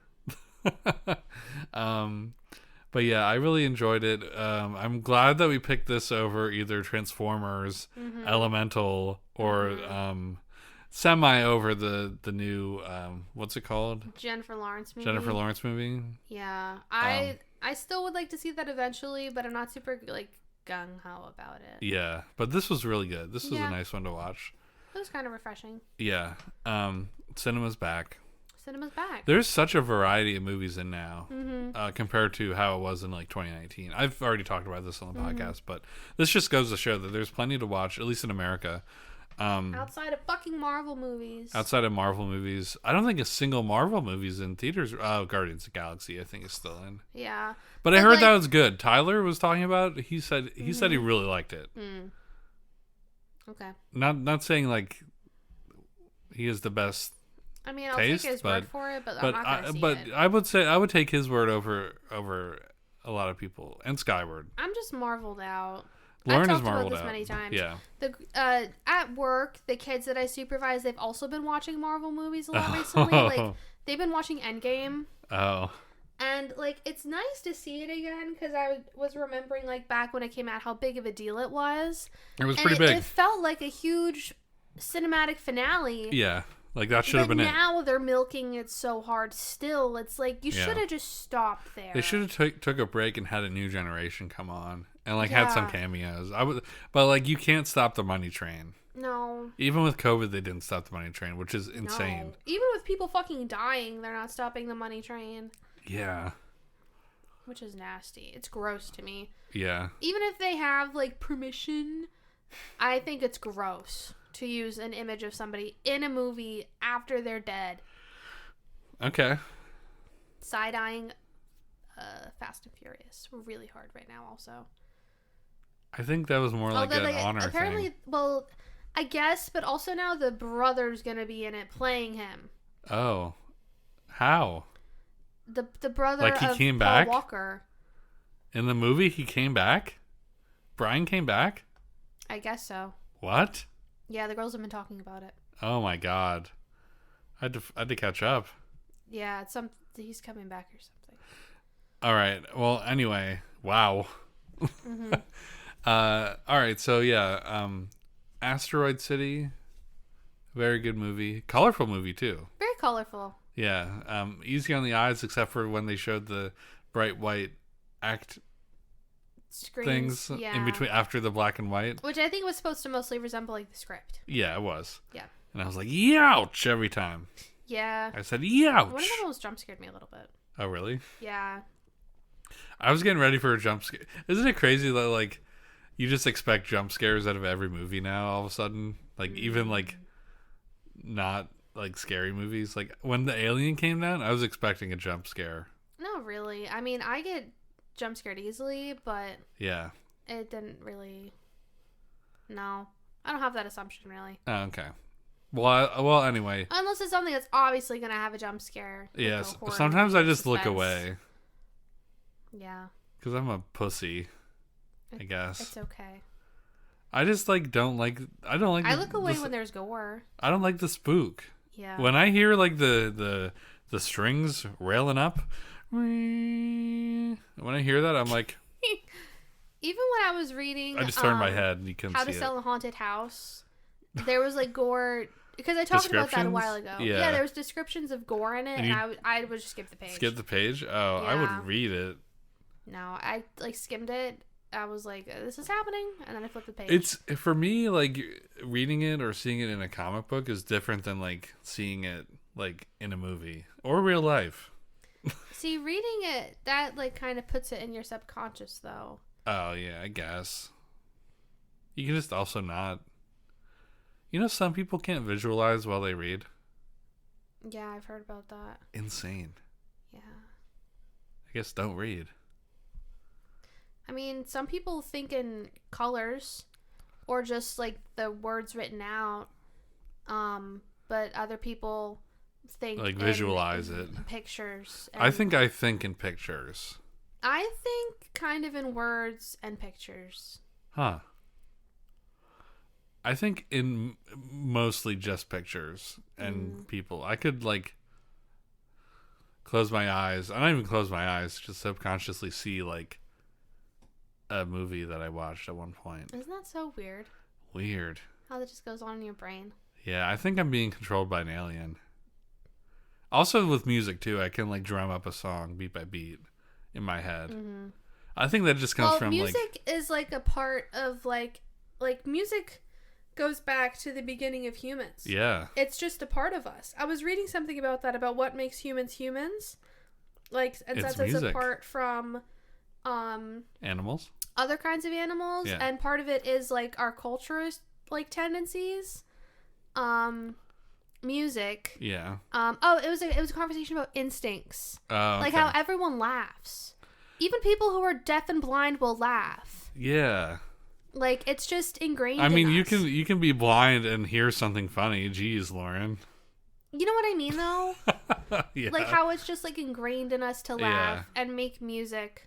You know what I think is weird? Like, I want to, like, something that's super ingrained in us. Clapping?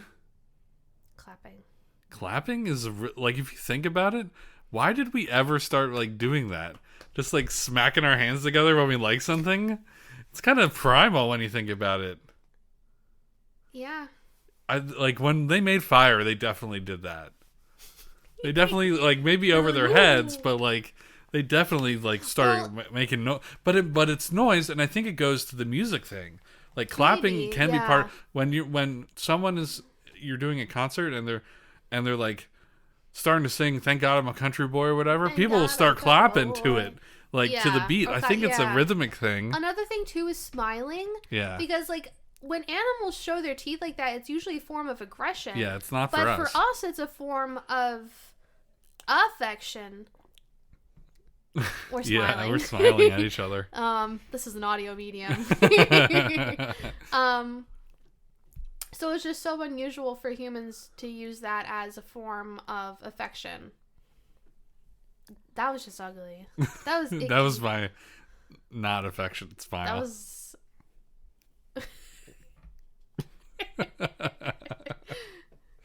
Okay, yeah. Yeah. So, Asteroid City is a good movie.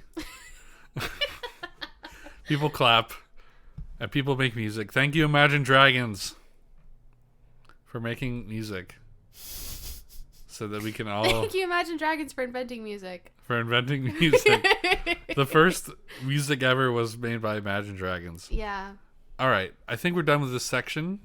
Mm-hmm. Let's take a day-long break, and then we can talk about our next movie and a little bit of a news story. Yeah. Linked to it, We're which is why topical. we decided we're going to get topical, even though like this is going to come out a week after it was relevant. People are still joking about it, though. Yeah, the jokes will come around for a while. So, yeah, we're going to start the next part of the episode with our thoughts about the movie Titanic.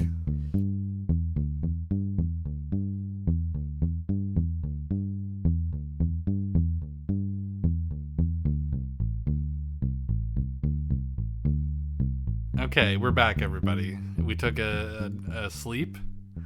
It's been approximately 24 hours. It's been about 24 hours, and we're back to talk about our second movie of the day, Titanic.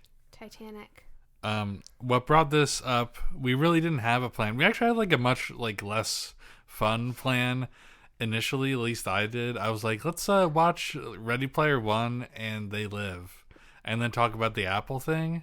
Mm-hmm. But that didn't really fall through. No, that fell through. Yeah, that's not as topical. Yeah, so the new format, I think I mentioned it already before, but the new format of the show is going to be one new movie and one older movie that's not in theaters every time.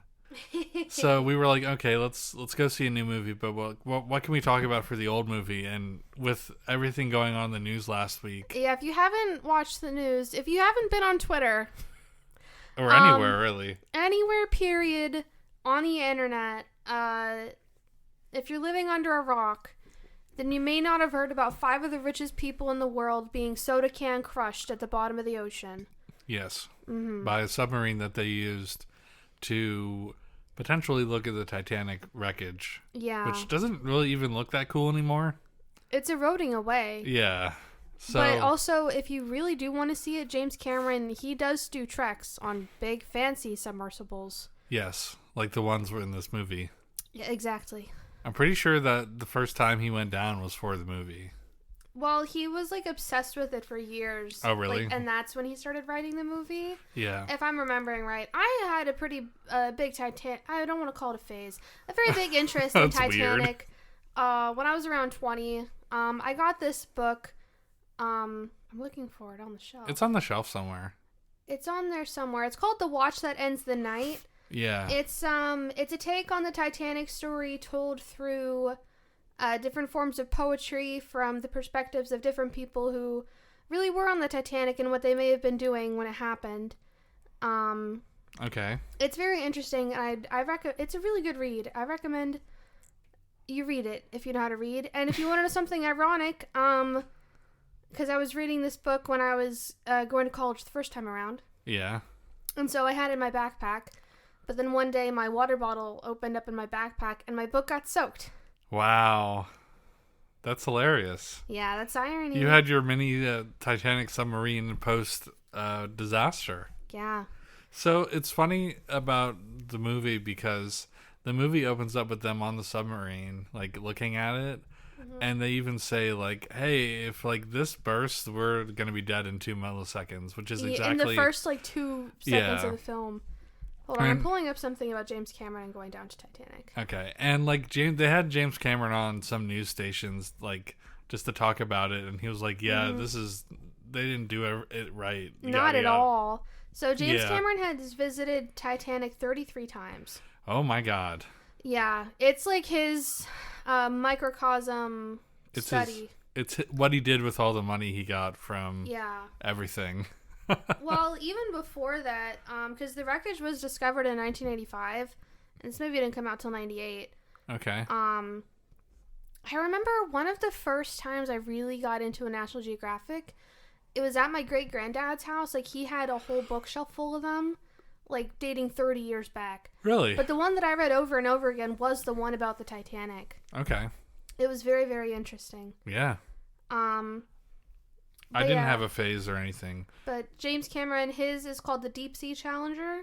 Yeah. He's gone down to the Mariana Trench. Cool. He goes down there a lot. He knows the way of the water. He knows the way of the water. Cool.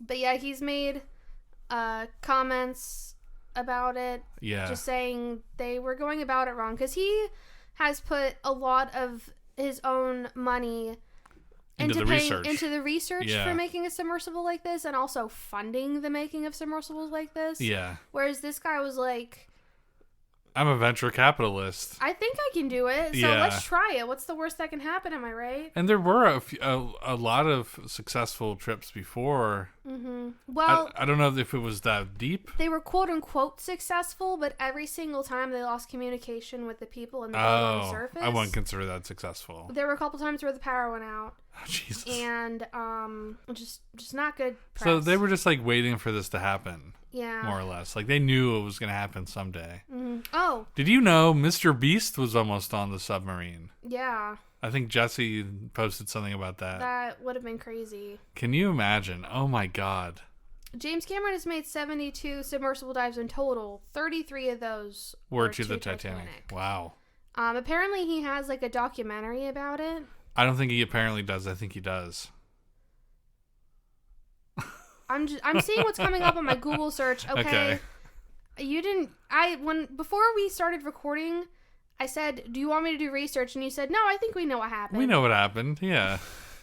My favorite part of the billionaire submarine story is the founder's son, I guess, was at a Blink-182 concert while everything was kind of unraveling and he didn't leave. No. Is that not true? No, that is true. No, so why do you say no? I don't know why I said no. I'm sorry. Yes. No, as in no, he didn't leave. Oh, he didn't leave? So I think what happened was he found out what happened. He still had the Blink-182 concert and he was night. like, my dad would want me to be here. He was like, well, I'm not going to not go. Which, yeah. All the power to him. Wow. I do feel bad because there was a father and son on there. Mm-hmm. The son was like 19. Apparently he didn't want to go. Jesus. I feel a little bad for him. I feel really bad for him. Yeah, I feel bad for him. All the rest of them. Hey, they're gone. Lightning. Yeah. Lightning returns.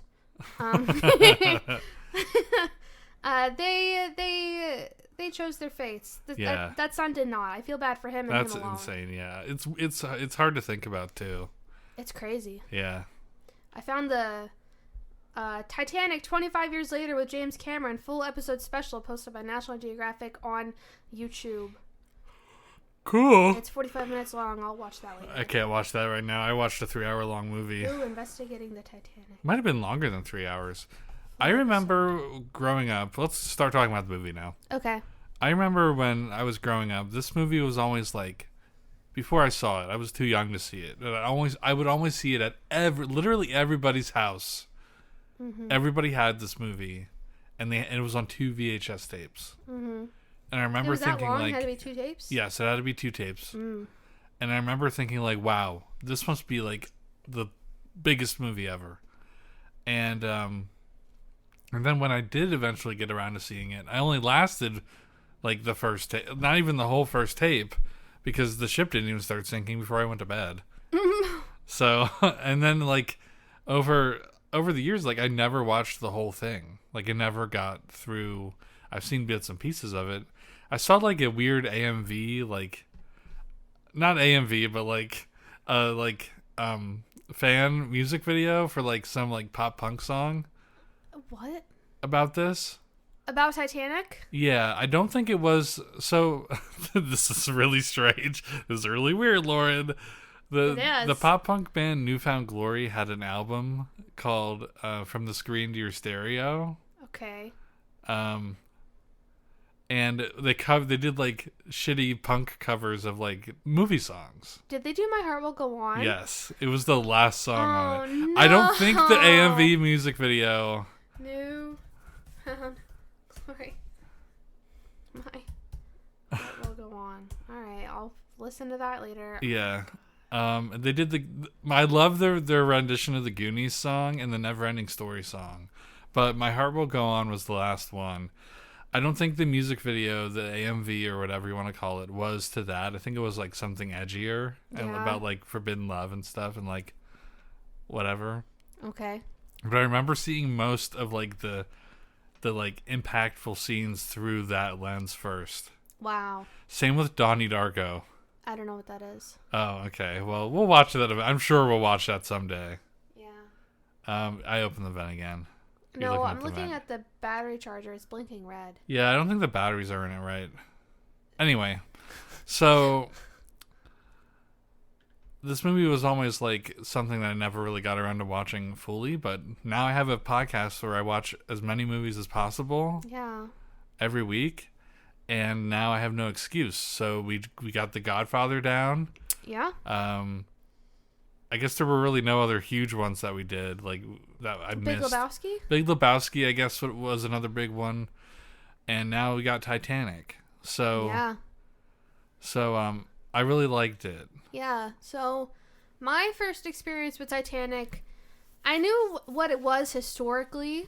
Yeah. But around the time when I was 10, maybe 12, I was at my grandparents' house, and in their computer room, which I mentioned previously. You did. And I think you've talked about this story before on the podcast, but it's okay. We can talk about it again. Possibly. But so they had like the computer, and it was like facing the doorway.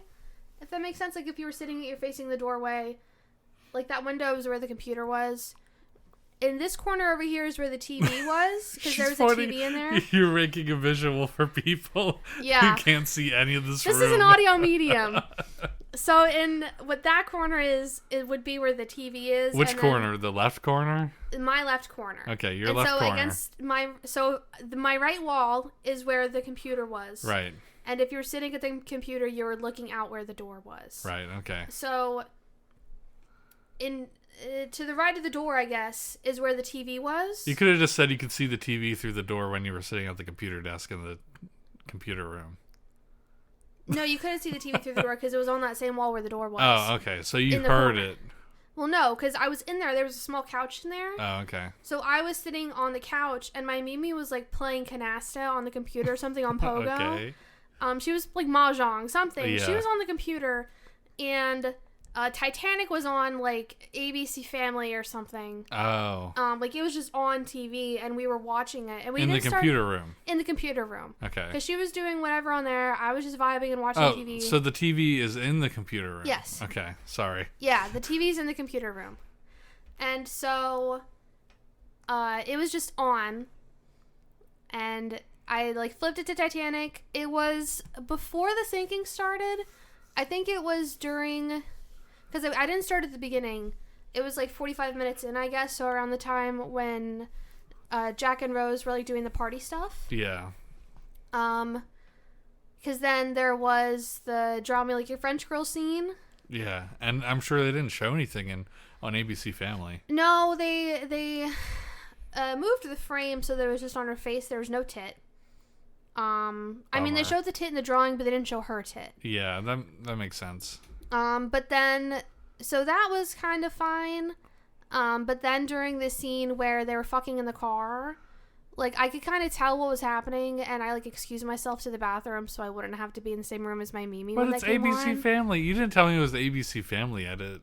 This is new information. Yeah, it was the ABC Family edit. Mimi probably was like, oh, Lawrence a wuss. It still showed the part where she put her hand on the steamy window. Ooh. And I was like, They were just making crepes in there. Sure. So, yeah, that was my first experience watching it. I don't think I watched it in full again till I was like 18 or 19. And again, it was like an ABC Family cut. Wow. Okay.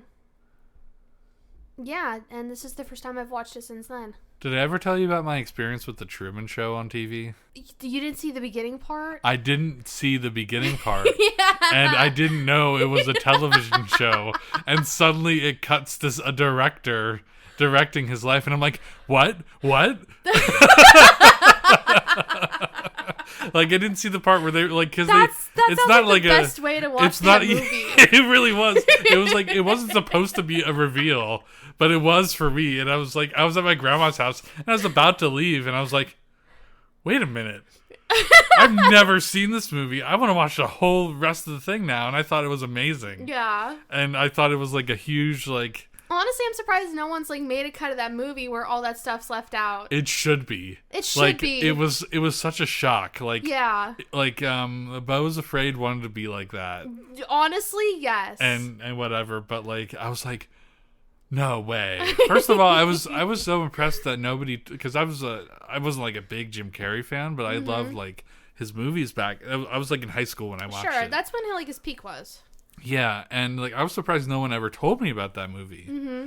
And I think because I was in high school when I got Christmas money that year, I got the DVD of it. Did you really? Immediately, yeah. I wanted to see. And the you watched the beginning? Yeah, I watched. It wasn't as impactful. I was gonna see, was it disappointing? It wasn't disappointing, but like it was still like a crazy good movie.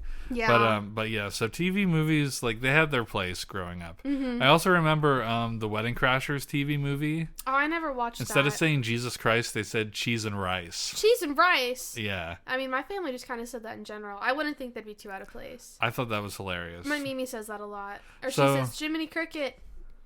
Yeah. So back to the Titanic movie. This was Leonardo DiCaprio's big, like, break movie. Mm-hmm. I think he did, like... The movie before this was the one where he played the mentally handicapped kid. What's Eating Gilbert Grape? I never saw that. It's so good. I just know it's sad. It's really sad, but it's really good. Yeah. Johnny Depp's in it, too. His most normal role ever. I believe it. Ever. He's He's just the older, like, with it son. Yeah. Yeah, and it's a crazy movie. I watched that on a whim one night on Netflix when I was in college, and I was like, wow, that was amazing. Yeah. But yeah, this was his big breakout movie. I was going to ask you if What's Eating Gilbert Grape was the movie he did before this. Yeah. Because that was like the only big role he had before this. I cannot believe he did Romeo and Juliet after. Oh my God, Romeo and Juliet was so Yeah. good. I didn't see that, so we've talked. I don't think we mentioned it here. Yeah. But so when Russell and I were in high school, separately, not together. Not together. He read all the lines for Romeo in his class, and I read all the lines for Juliet in my class. Yeah. And then we voted on which version of Romeo and Juliet we wanted to watch after we were done reading it, and we watched the one with Leonardo DiCaprio. We watched both. It was really good. Yeah. I've never seen the other one. I've just only seen that one. We watched one from like I want to say the 70s or something like that. Yeah, it was going to be some sort of like, I think it was some sort of like newer version, but it wasn't like in theaters or anything. Yeah. But we voted to watch the Leonardo DiCaprio one. That one is crazy. It's so good. I don't know what they were thinking. I think that's exactly what William Shakespeare pictured when he wrote it. You know, Newfound Glory? In their second From the Screen to Your Stereo album, they did the song from the Romeo and Juliet. Oh my God. 2000 or 99 or whatever. Whatever movie. it was. Oh, so good. The Yardbirds. We should watch that. Yeah. And then watch like Macbeth. Yeah. And see like two. Well, we totally have the different Japanese Macbeth. We do have the Japanese Throne Macbeth. of Blood. Let's do that. Yeah, that'll be an old movie one day. There we go. Anyway, so this was his big breakout role. James Cameron, I believe he did Transformers. Oh, Transformers? Jesus. No, the Terminator before this. Let me find out. I want to say it was the Terminator. And so he did Piranha 2, The Spawning. Okay. Then Terminator. Yeah. Then Aliens. Then The Abyss. Then Terminator 2. Uh-huh. Then True Lies. Wow. Then Titanic. And after that, it's only been Avatar. He hasn't done anything else. Have you ever seen True Lies? No. All right. It has Arnold Schwarzenegger in it. It's so good. He just loves him. It is so good. Anyway, yeah, so he did Terminator, and his wife at the time, Catherine Bigelow, she made Point Break. And then they got married. And then she did The Hurt Locker later on. I think it was like like a movie called The Hurt Locker about defusing bombs in Iraq or Afghanistan or something. Oh shit, that's big. It was a huge movie. And that was like around the same time he did Avatar. I just remember that they were like married and divorced, but they were both like incredible filmmakers. Mm-hmm. So yeah, the movie, everyone knows the movie. They go on the ship. Yeah. She's gonna be arranged marriage to some rich prude guy. Yeah. And she finds a normal dude who's like, "Here, take a chance with me," and she does. Guy, yeah. And she does, and then you know this would be a good musical. It would Except be. for at the end. I think it is. Yeah. Well, if anything, it'd be more powerful at the end. Yeah. You know, this movie, when it came out, it had a budget of $200 million, and that was the most expensive film ever made at that point in time. This was the movie that was on the top of the box office for like the longest time before Avatar. Yeah. Yeah. Another James Cameron movie. Yeah. Like, it's weird going from, we just talked about, well, yesterday we talked about, or, 30, 40 minutes ago, we talked about, for the listeners, we talked about Asteroid City, and that's a very, like, this is a guy making a movie, like, who's very technical with it. Mm-hmm. James Cameron, like, you don't notice the technicality because he just sucks you into whatever he's making. Yeah. Like, you don't notice that everything is shot a certain way or, like, straight or, like, he has a style. He because, really like, does. Because, like, his style is just throwing you into some random place. It's very immersive. Yeah, immersion. Immersion. And not just because water. No. Yeah. Although that is a theme, I guess, in a lot of his movies. Kinda, yeah. Yeah, I'm seeing here. Titanic had the highest grossing film of all time for 12 years. Yep. Until Avatar beat the record in 2010. Yep. And then Avatar had that record until, like, what, Endgame, right? I think so. And then it won 11 awards, tying with... Well, The Lord of the Ring, Return of the King came out in 2003, but that's the only one that's really, like, tied with how many awards it's won. Okay. Yeah. That's awesome. Very cool. After the huge publicity of Titanic, Cameron kept a low profile. Yeah. And then he formed Earthship Productions. And he made Avatar. To make documentaries about the deep sea, and I guess that must have been when he went about going down to Titanic a lot. Because I know he did it for the production of this, and even before. And somewhere in between all of that, he like crafted a sci-fi universe. Yeah, which and is it amazing. also says here, you're not really like having a life experience until you start crafting a sci-fi universe. Yeah, you've started that. I kind of have too at one point. Although but mine's like yours is like sci-fi. Mine's like supernatural. Oh, mine's silly though. Yours is silly, but it's cool. Will's gonna be like, I want to see that. Do you want to hear something interesting? All right. Cameron planned to make a film about Spider-Man. About Spider-Man? Columbia hired David Cope to adapt Cameron's ideas into a screenplay, but because of various disagreements, Cameron abandoned the project. Oh. In 2002, Spider-Man, the one we know and love, was released with a screenplay credited solely to Cope. Oh, wow. So he did have it was kind like of a falling hand. out thing. Yeah. Huh. Maybe that's why he kept such a low profile for so long. And then it goes on about some other like really little stuff that he had a hand in. Yeah? A lot of Titanic documentaries. I bet. That he was credited for helping with.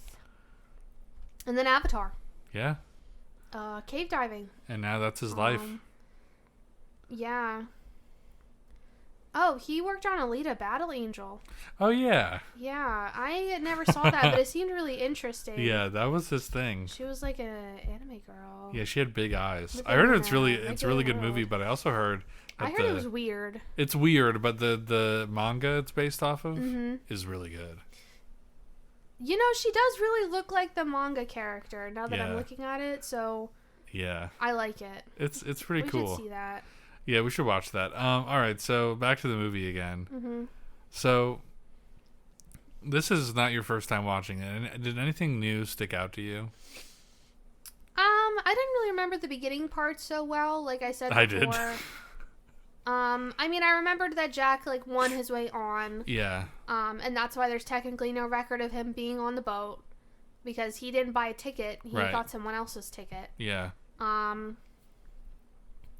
And he was kind of like a wanderer before that too, so nobody really kept tabs on him. Yeah, he was very much just like hopping wherever there's opportunities. Yeah. I guess, because the last time I watched this movie, I had not been in a relationship. Oh. And now being in a relationship, it just hits a little differently. Okay. I guess. All I know is I would never go on a boat. Russell, if we were in Titanic. A ship. And the boat was sinking. I would have let you go on the boat. You would have made me go on the boat? Yeah, like we're not gonna make it. Can you imagine if Titanic happened today with how much larger everybody is? Well, also ships carry enough boats to have enough room for everyone and then some. Right. But back then they didn't like. I would never do a cruise. I don't want to do a cruise, especially after COVID. Fuck no. I can't believe anyone... That really cemented in the fact I don't want to go on a cruise. You know my grandparents are thinking about going on a cruise? They're crazy. I know. Well, they can go on if they want. Whatever. What are they going to do? You can't even smoke on a cruise. Oh, well... Most cruises are very family-friendly oriented. Not even like they're like on a certain deck? I don't think so. Oh, wow. You can't really smoke on many cruises. Okay. Well, all I know is that I would bet money to see if like cruise line sales went down after this movie came out. Oh, I bet. Yeah. Oh, did you know that the orchestra playing is a myth? Yeah. That never happened. But it's cool. Yeah. It makes it more interesting. Yeah. Well. It's a movie. It's a movie, but it's about a real thing. But yeah, that never happened. And they did an estimation on what the inside of the Titanic would have looked like other than what they've seen from the dives. Yeah. Based on its sister ship. Titanic Junior? No, it wasn't called Titanic Junior. Oh my god. Why am I blanking on this? I was just thinking about it. Titanic sister ship. It was called the Britannic. Britannic. And they were very similar. Yeah. Except the other one wasn't as big as the Titanic. Right. It had the Olympic and the Britannic. And so that's how they could kind of tell what it would have looked like on the inside as well. Okay. Cool. Yeah. Wow. What did you think about the MacGuffin of the story? The diamond. The deep sea diamond or whatever it was called. Her necklace. It's called like the Heart of the Sea or something. The Heart like of the that. Sea, yeah. Did you think it needed to be there? No. I don't think other it than needed in the to be beginning. There. Well, because it was symbolic of Dushwad's like hold on her. You know what I mean? Like it was symbolic of that. Right. And I guess eventually to her it just became symbolic of the whole experience in general, and that's why she still held on to it for so long, because she could have sold it. Yeah. She had it for all those years. Right? 86 years. And then she threw it back in the ocean. And then she went, and threw it back in the ocean. She did make it sound like that. I didn't like that sound. Yeah. So I thought it was interesting because like the movie kind of starts and that's like the inciting moment is like they're trying to find this necklace. Mm-hmm. And she's like, well, that picture of the lady with the necklace is me. You just saw my titties. Yeah. Let me on the boat. Yeah. And then she's not wearing it there. And they're like, well, what the fuck, lady? Where is it? And she goes, let me tell you this 3-hour long story. Yeah, basically. And then like throughout the story, it's like, okay, well, it's in a safe. And then she puts it on for the picture, obviously. Mm-hmm. And then it's used as like a framing device. But like every time it would show up again, I'd completely forget that it mattered. Yeah. I'd be like, oh yeah, that's right. Like they're looking for that. And it's like the only movie where like the whole like, can you imagine an Avengers movie where like the goobity glob of boop bop was like this big thing, but they showed it in the beginning and then like just that little parts with it between like a much more interesting story. Yeah. And then at the end they just threw it in the ocean. Yeah. Yeah. I mean, I think it was just symbolism of but it was interesting. I thought it was funny. I thought they were going to use it to like cut open his handcuffs because it's diamond or something. No. I don't know. I don't know things. Do you know what I wish would have changed with the story? What? It didn't sink? That would be rewriting history. Yeah. But if I could change one thing about the movie, it would be that at the end, instead of her, I mean, I guess dying peacefully in her bed. That's conclusive. Is conclusive and goes back to the thing that Jack told her. And then she went and did all the things that she wanted to do. Like she rode in a plane. Mm-hmm. She sat on a horse with her legs on both sides. Right. And then she died peacefully in her bed. And she had children because her granddaughter was there. I wish they would have gotten Kate Winslet to play the granddaughter. Oh, that would have been weird. Well, no, because then it would have been like it looks like her. Exactly like her. The granddaughter looks nothing like her. Yeah. Or someone who looks similar to Kate Winslet, at least. Yeah. I think she should have jumped in the water. Did you think she was going to jump off? I kind of wish I wish if I could change one thing, if I could see it differently, just to like see how it would have been different, I would have wanted to see her jump in the water at the end and just like swim down. I don't think everyone needed that emotion. I think that would have been a little too over the top. I think that, yeah. So, and then it's like she's swimming down and she's like reaching down and then she like sees Jack like reaching back up. That'd be too much. People were already bawling in the movie theater when this came out. Oh God, I can't even imagine what this theater was like. I was -2, so I really wouldn't know. But like, yeah. Oh, that would have been crazy. You just had to be there. Everyone's butts were really sore. Yeah, movie theater seats were not comfortable yet. They were like wooden back then, yeah. One thing I did like about this movie, shit, I completely forgot what I was gonna say.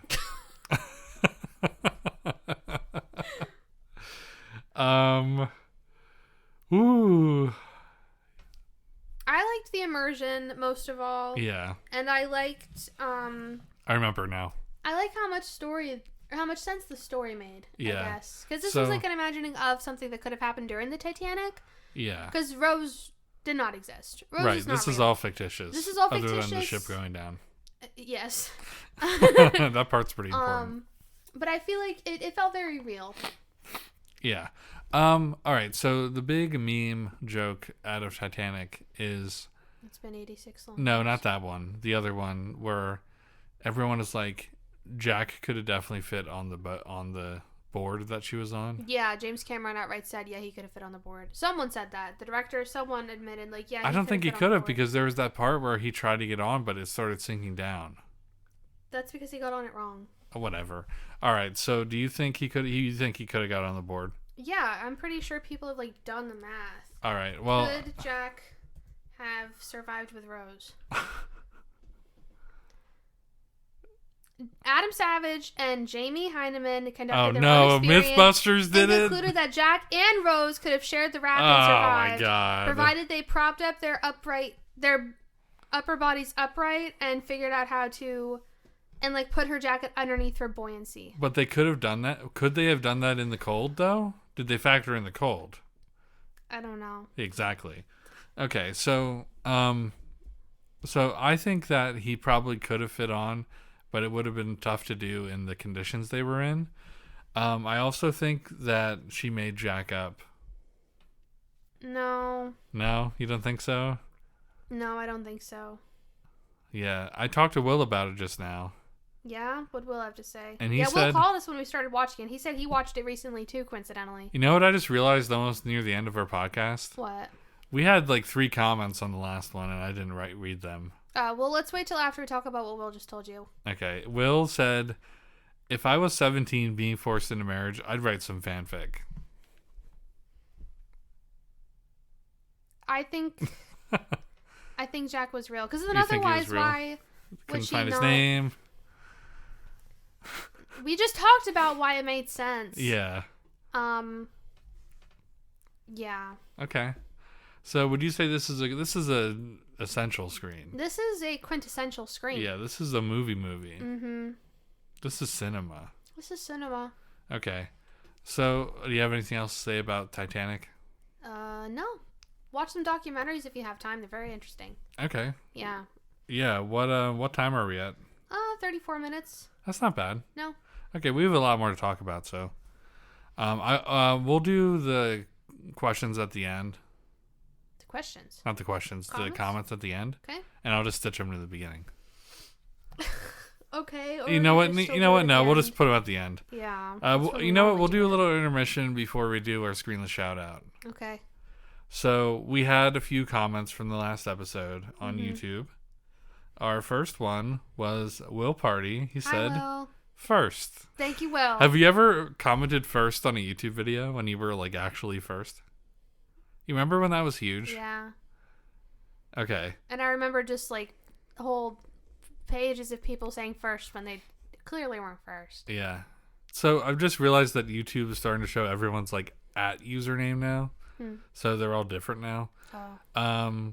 Skyward said we talked about Across the Spider-Verse in the last episode. Mm-hmm. In case anyone forgot after like 2 hours of us rambling. Mm-hmm. He said Across the Spider-Verse is such a good movie. I absolutely love everything about it. I would say the same myself. And I really want to see the second part next year when that comes out. Well, they're probably definitely gonna have to push it back because they worked with it. Well, so I was reading about this the other day. The animators made like a statement saying like this is definitely not.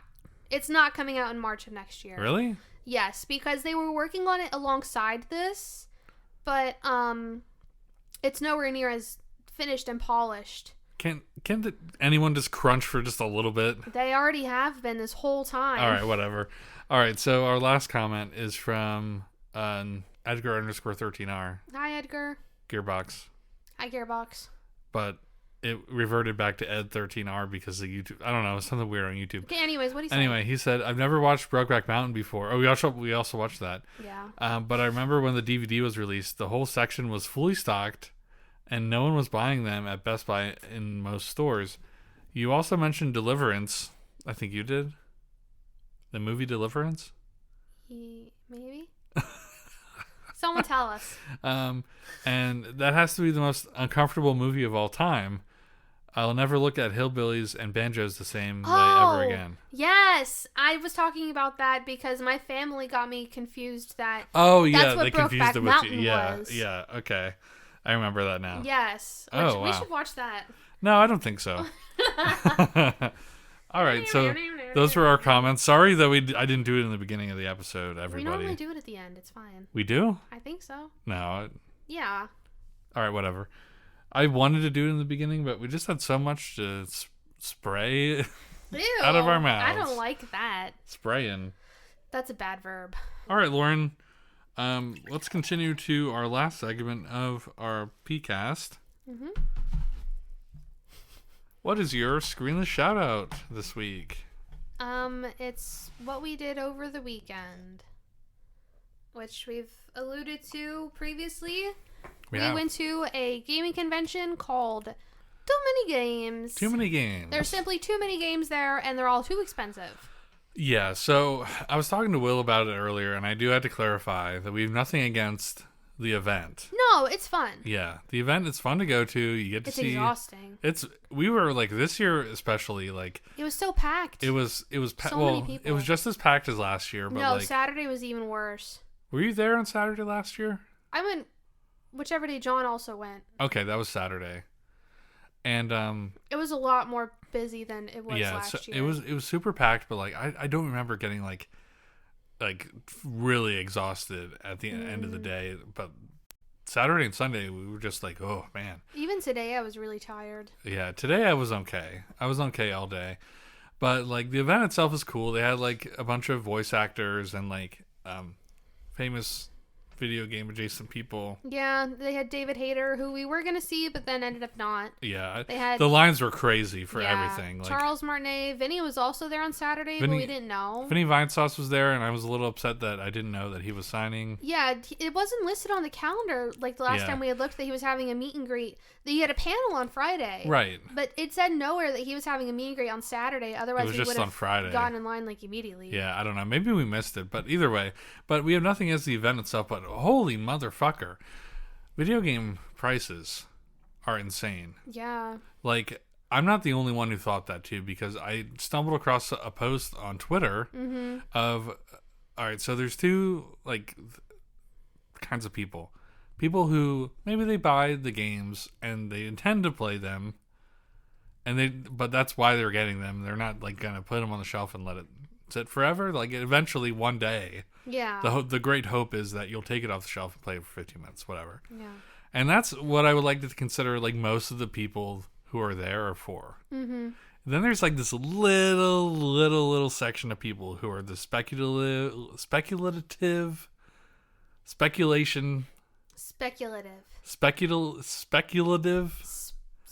All right, I can't say that word. Who speculate over prices. Well, it's not speculation because they're clearly listed and it's extremely expensive. Because the people are setting the prices for that small minority of the people who will pay those prices just to have that game on the shelf. To have like the clout. Yeah, the clout. And the highest tier of those stupid motherfuckers, I'll just call them, are the people who grade games and buy graded games. I was so pissed. So one of the things I was looking for the whole time during the con, because I started playing Final Fantasy VII, which I just went off about. So I was looking for the Brady game guide for it. Yeah. Because I was like, wouldn't it be funny if I play this as authentically as I could and I got a physical game guide for it? Which I'm using one on my phone, but I just thought it'd be funny if I found one. Right? Yeah, it'd be funny. It would be funny. And so I was searching for one the whole weekend. And there were some booths where it was just like huge bins of guides, and I couldn't find Final Fantasy VII anywhere. I couldn't find any Final Fantasy games for that matter. Yeah. And so we were looking, and I finally find one, and what do you fucking know? It's a graded one in a case. In a book. And then they're not even selling it. Like, I told the story, I guess, approximately 45 minutes ago. Yeah. But, like, I asked the guy, like, is this for sale? And he laughed at you. He laughed, and he was like, no, we're just the people that, like, grade them. Authenticate stuff. And I told him, like, oh, well, that's a shame, because if I bought it, I definitely would have opened it and fucking used it, because I've been looking for that. Yeah. Like, what the fuck? I was so pissed. What if I just grabbed it and ran away with it? What if I had just stolen it? That would have been theft, but like that would have also been a huge Robin Hood moment. I would have been Robin Hood. Yeah. But yeah, anyway, so it's crazy. Like, I remember we went in 2019 and I got a smattering. Is that a word? It is now. I got a smattering of shit. And I don't think I spent more than $100. I bought a lot of shit last year, too. I spent more than $100 last year. Yeah. Because I got, like, Miku figures. Well, last year was just as expensive. Yeah. But 2019 was still manageable. Like, all the Tony Hawk games I, like, jokingly got were $5 a piece. Yeah. Nothing was $5 No. this year. Nothing was even $20 this year for the Game Boy Advance. Or, like, Nintendo 64. Nothing. And to put it in perspective, when I went in way back for the first time in 2012, I got a boxed copy of Goof Troop on the Super Nintendo for $10. I saw that yesterday for $200 in a box that looked like it was in worse condition. Like, I don't understand why it's worth more suddenly. Like, people, like, it's people my age who are like, they have money now and they're like, well, now I can get this, but also like it's expensive. And I think it really took off after COVID, because then that news story broke about like the most expensive game ever, Mario Bros, got graded and sold for like $1 billion. Yeah, that and all the Pokemon cards getting really expensive too. That broke the market. Yeah. So like I really hate it. So the thing I want to talk about is something on Twitter. There was a guy on Twitter. He's a YouTuber, and he was at Too Many Games, and somebody in their case had a graded copy of Tears of the Kingdom. Why? Why would you even? How did they even have enough time to send it off to be graded and get it back? I mean, it's been a month since it came out. It takes a lot longer than that normally. When I wanted to get my Rainbow Charizard graded... You don't want to do that. Well, I ended up not doing it, but when I was interested in doing it, it said it would have taken at least 6 weeks. Yeah. So he was like asking them like, how much did the grading cost? And it was like, or what? And the price for it was, I think, like $200 or $250 or something like that. Yeah. So the grading itself costs like $120. The game is $70. The fuck? Also, it's a game that just came out. You pick up any sealed copy. You can just go get it. Yeah. Whatever. And it was only a 90. Yeah, like that was the funny thing about it. It wasn't even a 100. And I said something funny, and I had a little Twitter moment earlier because of this. I got 80 likes. Oh, so, did you really? Yeah. Actually, no. Holy shit! It's up to 181 likes. Oh shit! And Russell's was popping off on Twitter. And I said, I'm assuming this was at Too Many Games. This year was so depressing. It's no longer for people who want to play the fucking games. It's for the collectors who like looking at boxes on their shelf, collect dust in their parents' basement. Ooh, I got 2 bookmarks.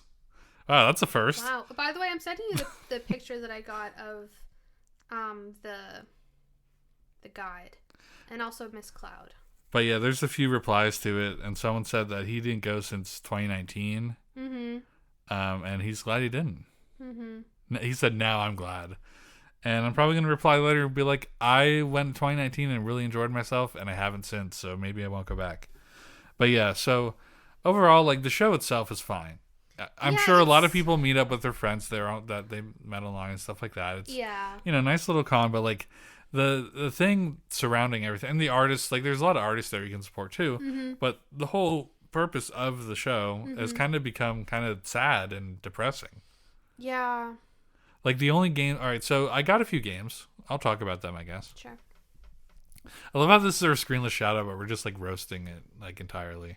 Yeah. So let's kind of shift it to the positive side. We got a few games. I got a game. You got a game. It's a game I can't really play. Yeah. You want to talk about your game first, or? Sure. Okay. So, it wasn't too long after we had walked in, really. It was one of the first booths we stopped at. Yeah. They had like a little section of Japanese Game Boy games. And I really like the boxes for Japanese Game Boy games. I love They're so the boxes, cute. yeah. So they had like a whole bunch of them, and I found one for one of the first Atelier games. Atelier Ellie is a sequel to Atelier Marie. Yeah. And it was just there. It's Japanese. It was $40. And I was like, oh, I'll think about it and I'll come back. I found another booth that was selling it for $2 less, but the box was dented up, and I was like, I should just go back and buy the first one. Yeah. Because even though I don't plan on playing it, it is just a fun thing to have in my collection. Yeah. And also it's semi-harmless because it's in Japanese. Right. And something interesting about it is that on the back of the instruction manual, whoever, like, must have played it originally, like, jotted down notes. Yeah, that was like, cool. in Japanese.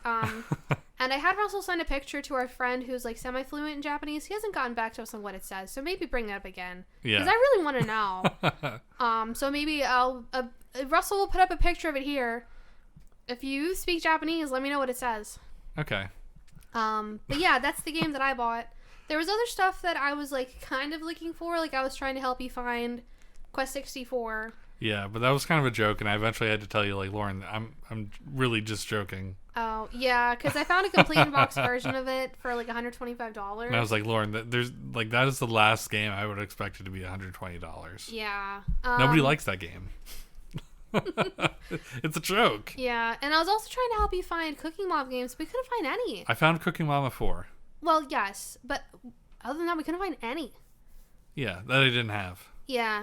And I was also somewhat disappointed that at all the other stations or booths or whatever you want to call them that had Japanese Game Boy games, Yeah. I didn't find Atelier Marie anywhere. I don't think they made Marie for a Game Boy. They did? Oh, yeah. Yeah. Oh, well, damn. Yeah. All right, so I got the first thing that I bought was a few games from an artist. I forgot who the artist was. I didn't get a business card or anything, which is oops. They did like small pillows of like VTubers. Yeah, they and did like Genshin little characters. pillows. Yeah. Yeah. But she was selling some of her like personal collection. Yeah. And the prices weren't bad. No, the prices were They were like normal. regular. And I was like, all right, I'm going to definitely buy some games from her because she was selling some Pokemon games. And she even said like batteries old and stuff. Like it was the most honest seller at the whole convention. Yeah. Was this artist who I swear to God, I really wish I got her like business card. But I didn't. Maybe I can try and find it. Figure it out, yeah. Yeah. And I was like, well, I'm gonna buy some stuff. So I got Professor Layton and the Curious Village. Yeah. And the Unwound Future. Mm-hmm. And let me tell you, most positive experience I had, I could have left right after that and been fine. Yeah. Because she opened up the cases for me and showed me the pinouts for both of the things. And I was like, oh, yeah, that looks like you never played it. Did you say that? No, I didn't say that. I was like, yeah, that looks perfect. Yeah, I remember you being surprised that she showed you that. Because she, like, opened it and, like, held it out. And I was like, is she, like... Oh, wow. I was like, what is she doing? But she was, like, showing you that it wasn't, like, corroded or anything. Yeah. Which I thought was really cute. And, like, the manual was in the case and stuff. Yeah. And I was like, okay, I like this person. Like, I don't think I saw any other booths doing anything like that. And every time I went to a booth where I was like, do I want to get a Game Boy or, like, a Japanese something? Yeah. Someone would be coming back returning something that they tried to hook up to their hotel and it didn't work. Now, granted, it might have just been the hotel, but like it was like an omen where I was like, I'm not buying a console here. I'm not buying a console here from anyone. Part of me wishes that I had gotten a rose gold DS while we were there. But it might not have worked. I could have asked. Yeah, I guess. Can I see it working? Yeah. But I digress. Because I brought it up while we were there, but my first DS was a rose gold DS Lite that I got for Christmas one year. Like, my parents kind of just haphazardly, like, half thought out, took us to Best Buy, like, right before Christmas, and they're like, pick out which DS you want and pick out 2 games. Yeah. So I got the rose gold DS Lite. Mm-hmm. I think my brother got just, like, a silver one. Cool. And I got Pokemon Diamond, and... I don't remember the other game that I got. We had a pretty sizable collection of DS games, though. That's nice. But I digress. So I kind of wish I had gotten one for nostalgia's sake, but I do have a 3DS XL, so I don't really need a DS. You don't need it. Yeah. I want a DSi XL. It would have been nice, though, so that I could have had the Game Boy cartridge, though, if I wanted to play a Game Boy game. I mean, I have 2 DS lights. It's just not the right color of pink. I mean, I don't care about that. Okay. I just don't like using your stuff. Oh, that wasn't even mine. I bought it from someone at a flea market for $5 when I was at technical school. Oh, yeah. Yeah, I never played it. Okay, whatever. Anyway, so I got the 2 Layton games, which I plan on playing for the not for the podcast, but talking about and playing soon. Like, I have my DS charging. Yeah. Oh, you do. I would also like to play them to see if I'm good at puzzle games, because I don't think I am, but I should find out if I actually am. I or can not. guarantee I'm going to look up some answers for that game. The story I know the story kind of the first one, but I know the story of the games is pretty crazy. And then we found another vendor who was selling the second game in the series. Yeah, because for a she had reasonable all price. 3, but somebody already bought the one. Yeah. So we found a vendor who was actually selling it for a reasonable price, but it was on Sunday, and I'm pretty sure some of the prices went down on Sunday.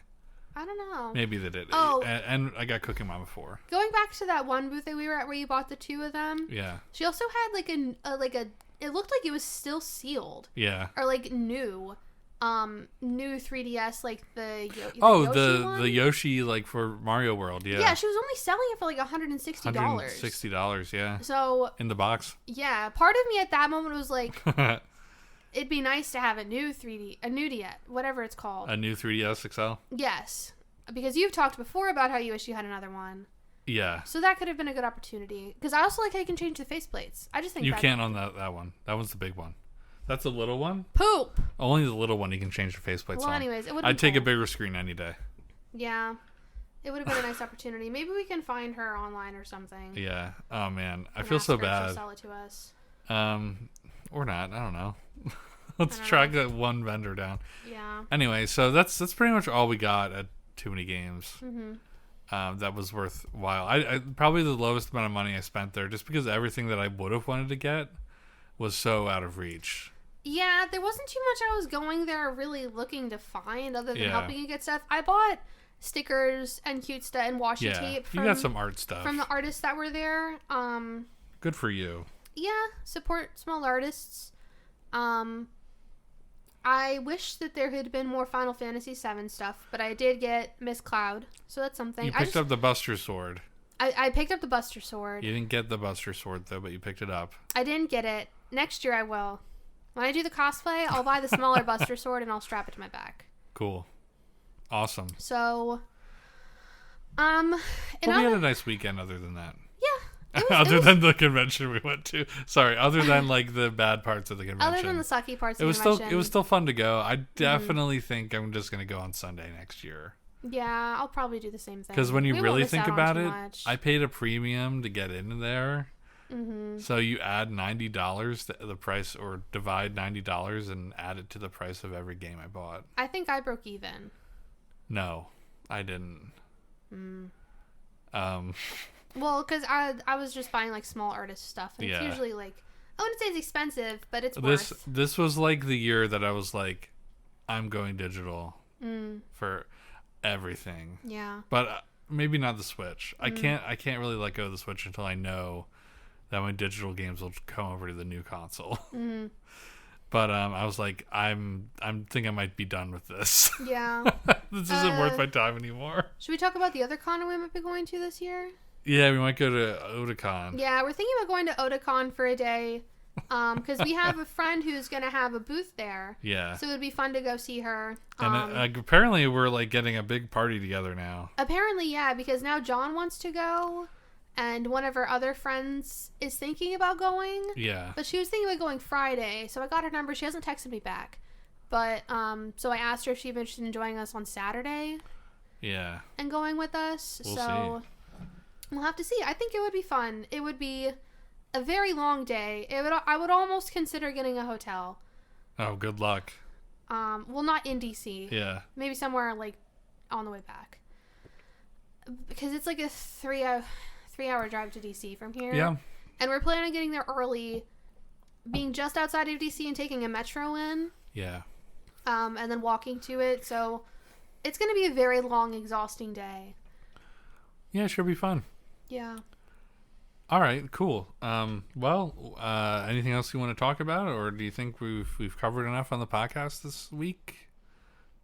Yeah, there's not too much else I can think of. I played more Final Fantasy VII. You did. But other than that, you already talked about that enough. Yeah.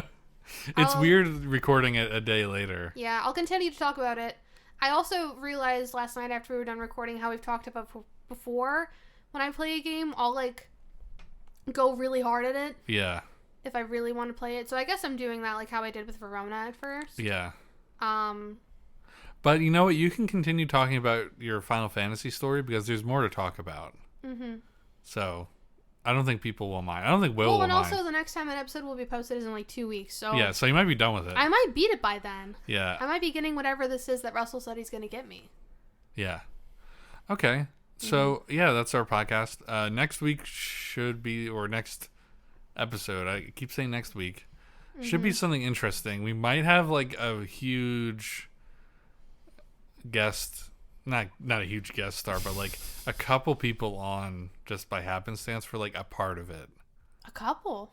Yeah, Will might come over Oh, or join okay. for the thing too. But I guess if that happens, we're also, we can just have two we're also mics. relying on Tyler, so he has to show up. Yeah, that's the real crux. So, and we had to watch a movie and record, but yeah, that's pretty much it for this time. This is probably going to be the longest podcast we ever did. Hopefully everybody likes the new format of having a podcast to listen to for half your workday or a quarter of your workday. For the length of Titanic. For the length of Titanic, yeah. I left a Titanic crater in this chair from sitting on it so long. Did you know, it was 2 days. Speaking of Titanic again, Yeah. I remember at one point there was like a video put out on YouTube of like the time span of all the events that would have happened during the Titanic. You know what I mean? Like it starts... Oh, like in the world while it was down there. No. What? Hold on, let me explain. So like it starts and like it like briefly describes what happened during the Titanic, but then like it starts when it hits the iceberg, and then it's like real time going on okay. with what happened. Wow. Yeah. Cool. Yeah. So it's like the 4 hours of like what happened during the Titanic. Interesting. Well, that's awful. Don't go on cruise ships, everybody. Don't go on a cruise. But go to Asteroid City. You might see an alien. You'll see a funny alien. Yeah. Okay. Well, that's about all the steam I have in me tonight. Okay. All right. Thank you, everybody, for listening, and we will see you next time. Bye. Bye.